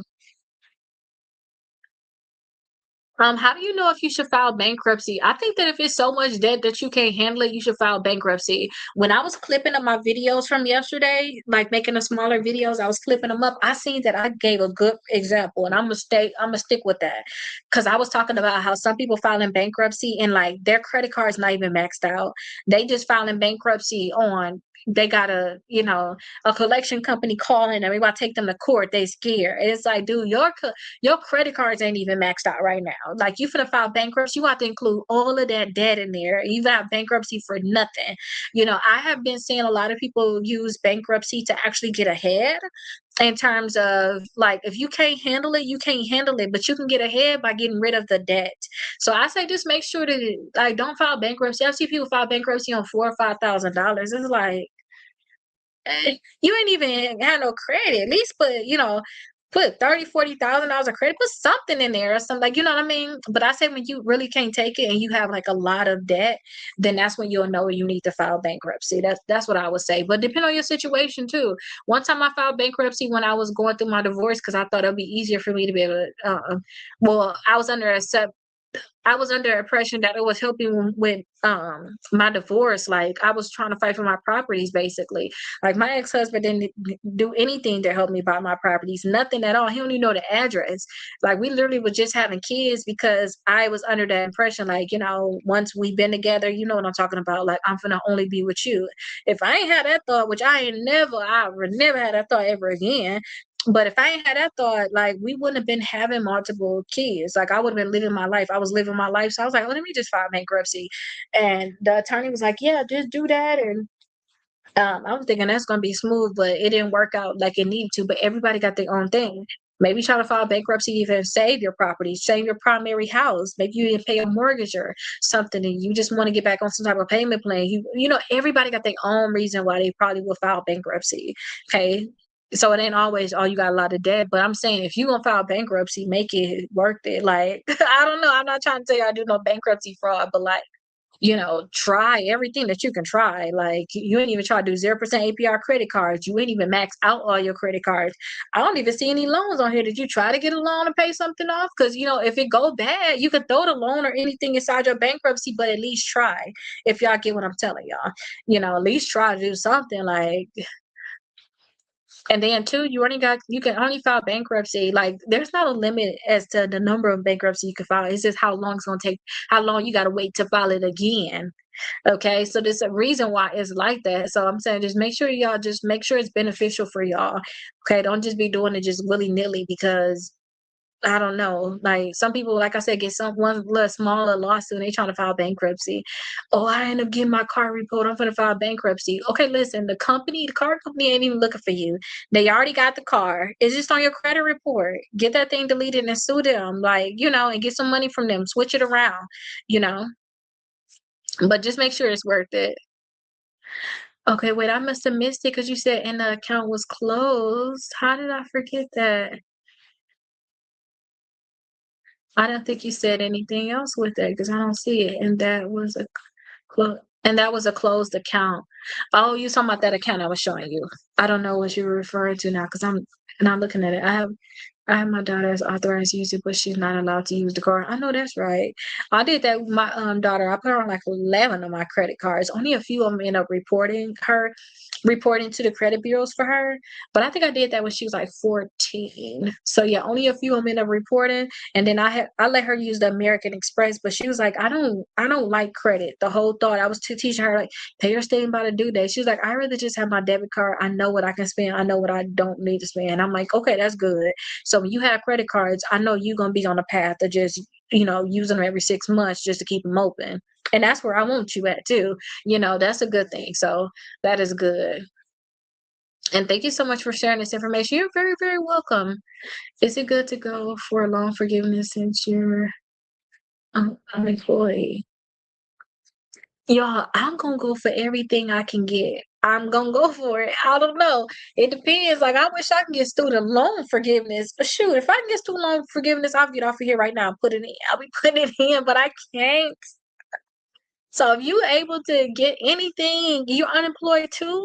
This is the time, like when you unemployed, y'all, when y'all at your lowest, that's when you think the world need to help you. That's what I think. Because when you at your highest, you always probably putting into the world, helping more people within the world. So when you at your lowest, you need to be thinking like, I need to be able to get this, I need to get that. You need to see whatever resources you can get. Okay, you need to because you need to get where you need to go. But I would ask for any type of forgiveness. If you're unemployed, yes. What if you get a text from a collection agency? If you get a text from a collection agency, if it was me, I would respond back to them. If they don't give me the account number, because sometimes they give you an account number when they text you, I'll say, "Oh, what is a account number on this account?" I'll have a kind of a talk with them just to figure out information about the company and the account number and their address and stuff like that. And then I'll mail them a certified letter to whatever address they told me that is theirs. I'll mail this certified letter to them, and then I will tell them, don't contact me no more let them know I am not going to be paying on this debt. Y'all know there's an attorney out in Georgia that literally just sued, and they told all of their people to send a message saying, I am not rendering payment on this debt. After that, collection companies are not supposed to pay you. If you say that you're not going to pay them, they not supposed to be fighting with you or whatever. Like, and then also too, they also with their people, they make sure that they do that validation of debt letter, y'all. They do the validation of debt letter, because in the validation of debt letter, it tell them don't call me, don't text me, don't email, do none of that stuff no more until you send me information about this debt. And it's not even until you send me information about the debt. Don't do it at all, and send me information about this debt that you're talking about. It's an and thing, not until. It's an and thing. Okay, so if they're texting you, send them a validation of debt letter right away. Okay, that's what I would do. And y'all are very welcome. How do you know if you should file? So embarrassed of my debt and afraid to tell my husband the actual number. How do you go for loan forgiveness? I am unemployed. I don't know how to do loan. I don't know how to do like loan forgiveness. And how much debt we talking? If you scared to tell you, this is one thing I found out, and you gotta think about it. Like, I don't know how y'all do y'all relationships. I don't know, and I'm not trying to give y'all no advice, but I'm just saying, like, with me in general, I'm so helpful when I'm in a relationship with somebody, I'm always the one that got a solution to, like, you tell me a problem, don't tell me no problem, because we're gonna have to fix it. And I need the person around me that's gonna be on that same type of level. We're gonna have to fix it. I don't want to be ashamed of this with my husband, because I would be expecting you to take care of it or something. Or if you can't take care of it, then I'll be looking like, what we doing around here? Like, seriously. So I guess it depends on how much debt it is. But like, you might be in a community property state. We gonna go into more about community property. That's the reason why, like, everything was in. Um, I use spending as my coping mechanism for my PTSD. Maybe I did the same thing too. I just came to a realization that I possibly do have PTSD about something that traumatic that happened to me.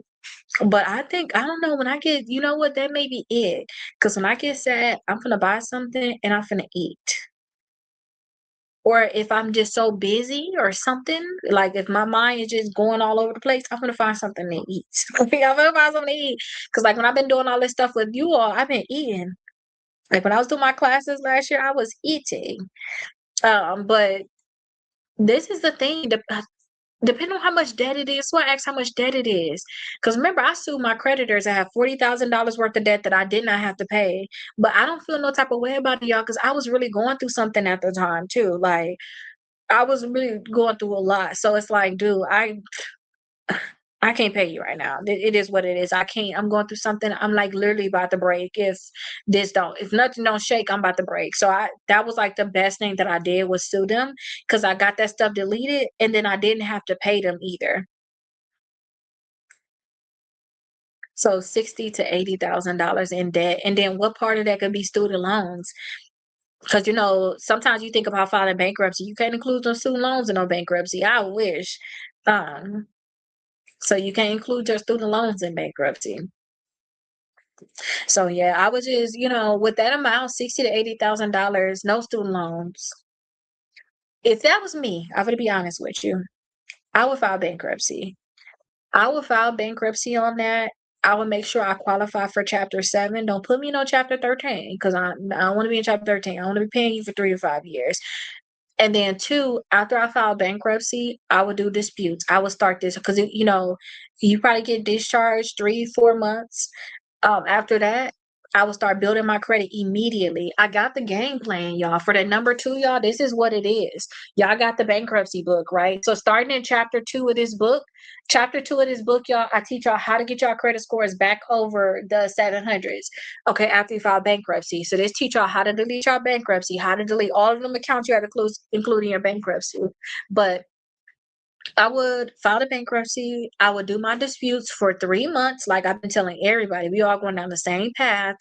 I would do my disputes for 3 months, work to delete the accounts from the credit reports. Whatever is not deleted, if I see errors on it, I would sue those companies. And even though you filed bankruptcy, you don't owe any money to these companies no more. I would still ask them for a check. So at least that little 60 to $80,000 that you did owe is in the past. But now you looking forward to some money you're getting because most likely you're going to be suing all three credit bureaus, and you want to at least ask each of them for $3,000 minimum. I think y'all can get way more, but I'm just saying when you're going through the negotiation process, maybe you're getting scared because I have seen people talk about this like, oh, I got scared, so I just shoot. They end up saying $1,000, $2,000. I said, just give it to me. They gonna wait the debt and delete it. Okay, good. Just give it to me. So if you get scared, at least $3,000. Don't get if you're getting scared before $3,000, you're losing so much money. I'm saying getting scared because you got discovery and stuff that you got to get into. Okay, you got more of the case you got to do. You got to ask them for some stuff. Get them to really move. All right. But you got the $3,000 per bureau you're looking forward to, and then you got $3,000 for each company that's reporting on your credit reports. I would ask them all for a check. And you know what? Guess what? With $60,000 to $80,000, let's be real. I don't want to lose my vehicle if I file bankruptcy. How much is your vehicle worth? How much is your vehicle worth? See, y'all gotta figure out. Y'all got to think about it like this, like how much equity you have in your vehicle too, not even how much it's worth. Because y'all know equity is a different thing.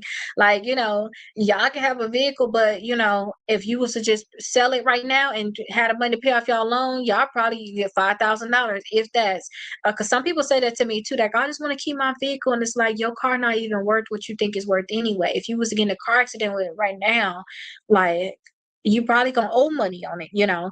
That's in some instances. I'm not saying with you, but that's something to think about.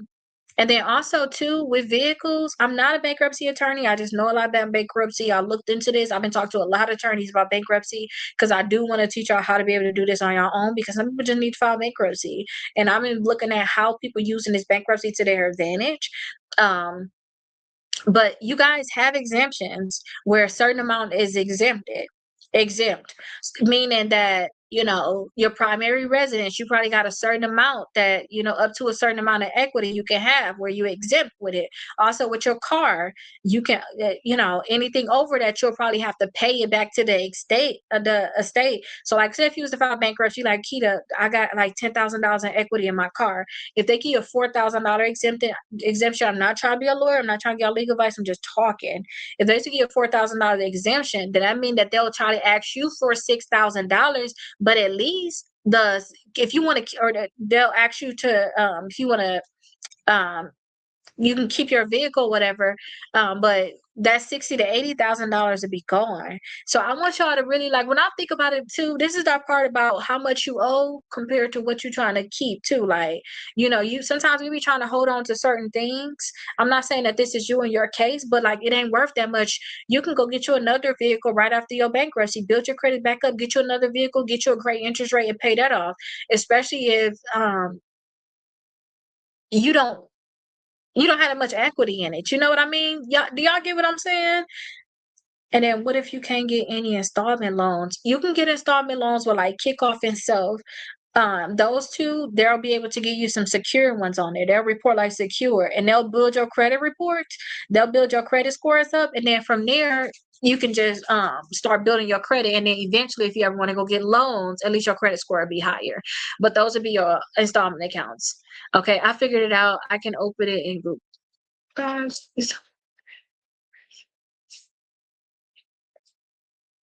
oh yeah, please remove that that header. You so right about that. Please remove that, y'all. Don't keep that on there. So make sure I have it on here. And also Affirm. Oh yeah, Affirm too, but only Affirm only like report on what Experian or TransUnion, one of the two. They only report on one bureau, so I don't care about Affirm like that. Good thing is the house is in my husband's name due to my credit. So sometimes too, when y'all married, y'all gotta, I'm not a lawyer, but When y'all married, y'all be tied in. Like you tied in for real. Like that's what I hate about being married. Even if I wasn't with my husband, my ex-husband, I thought that I can at least live my life. And it's like, dude, I'm trying to buy a house. I'm trying to refinance a house. I'm trying to do all of this, and I'm in a community property state. So now they asking, we got to let your husband know about this. You got to, like what? We eat together. So that's another thing about it. But that's something to think about. Yeah, but try that selfie kickoff. Those are two I say try. Also, if you got Navy Federal, you can try the pledge. They got the pledge loan. Okay, so try those because installment accounts. Some people try to get installment accounts and they go get the house, or not the house. They don't just you just don't get a house, but they go get a car or something. It's like don't. That's a lot of commitment or whatever.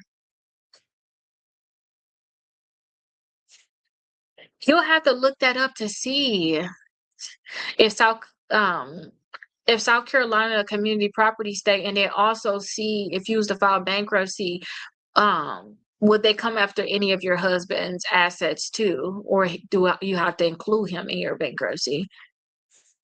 Which one do I think about? So I'm thinking about the kick off the installment account, the one where you pay $10 per month for 12 months. That one. I'm also thinking about the self. They have like 4 different installment accounts, and then also pledge. They got the pledge loan where you can do like a certain amount. You could do like $300 or something like that. Don't go overboard sometimes with some of these things. Some people like when they get secure credit cards, I need to put $3,000 down. Like, dude, if you don't just put $2,000 down on that credit card, let them report it. You can get you a $3,000 credit card in 2 months that you ain't got to put no money up for, because some of these accounts may not graduate. You have to understand that it's a hit or miss sometimes now with these companies graduating. So you want to put down as little as possible. That way, if they try to hold your money hostage, they don't want to graduate your account and give your money back so soon. You can build your own credit up, and then you can later on go close that account. Now, I'm not saying I want y'all to close accounts, but it is reality. Some people say I had this secure credit card for 5 years and it's never graduated. Ain't nobody got time for that. Ain't nobody got time for that at all. We just gonna go ahead and close this thing, okay? All right. Well, I've been on here for 3 hours with y'all. I will see y'all later. So would it be best to try forgiveness, etc. before? I don't know how you're gonna get to forgiveness. I don't know what you'll be trying. I don't know. I think I'm the wrong person to ask for with that, and I'm just being honest. I gave you my thought on the bankruptcy, so go get your information on, see which one better. Like I told you what my thought is: if you was to do bankruptcy, then sue the companies and then get a check afterwards, and then try to see if you can get some forgiveness, wherever you're going to get the forgiveness at, because I don't know. You're very, very welcome, Charlene, and you're very, very welcome, too, Jessica. Yes, but keep in mind too, this thing with us being scared, we gotta stop that because I don't want to be living in fear with the person I'm supposed to be opening my whole self up to. If we being honest, like I please don't live. I don't want to feel like that no more. I've been like that a long time where I feel like I couldn't say certain things or this person ain't finna do certain things for me. I just don't want that close to me because I always knew I was raised to be independent too. So let me say that too. I was raised like that where it's like I was raised like that and I was put in situations where I had to be independent a lot. So my thought is like, you gonna help me with this, or I'm gonna do this myself. But like, let me get this handle. Like, I don't never want to feel like I can't tell them something. Like, I need you to help with this. Like, you need to know about this because you finna be the one to help. And it is what it is. You finna be mad, but we married, right? So you finna be here or not. You pick one. Like, because you gotta think about it, you're gonna be that person that like takes stuff to the grave. Because I was like that too, where I won't say certain things. You take that thing to the grave, but that thing be killing you inside, just knowing. Like you try to hide something, like no. How to pay off the high interest credit card? Maybe just transfer them to like a 0% APR credit card and pay them off, or you can just pay them. You can just pay off your credit cards. But if you got a lot of credit card debt, just transfer them to like some 0% APR credit cards, like Discover, maybe Federal. Like you could transfer them that way. Okay.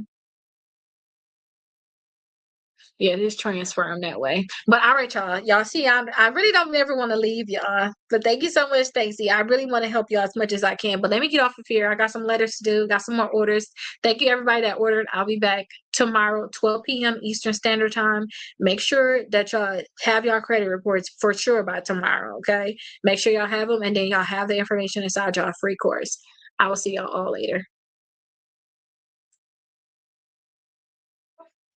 All right, y'all. So everything went perfect. So remember, I can't say certain things when I'm on live with TikTok. It's just certain things I can't say. When you guys purchase y'all books, y'all have that stuff available in y'all free course. If y'all looking for certain links or like applying for like certain credit cards on my website, Rakita.com, y'all do have a lot of things there. Like I teach y'all about the credit cards that can pre-qualify you without a hard inquiry. I have a full list of all them credit cards on my website. So if y'all ever have any questions, make sure you all look there. All of the resources that I think that you all will need would actually be there. So make sure you guys go there. And if you have any questions, I will be here for you. You all can join my membership. Also, you can have direct access to me where we can actually get on the phone and figure everything out, okay? But you'll find that information also on my website. I'll see you all later on. Bye-bye.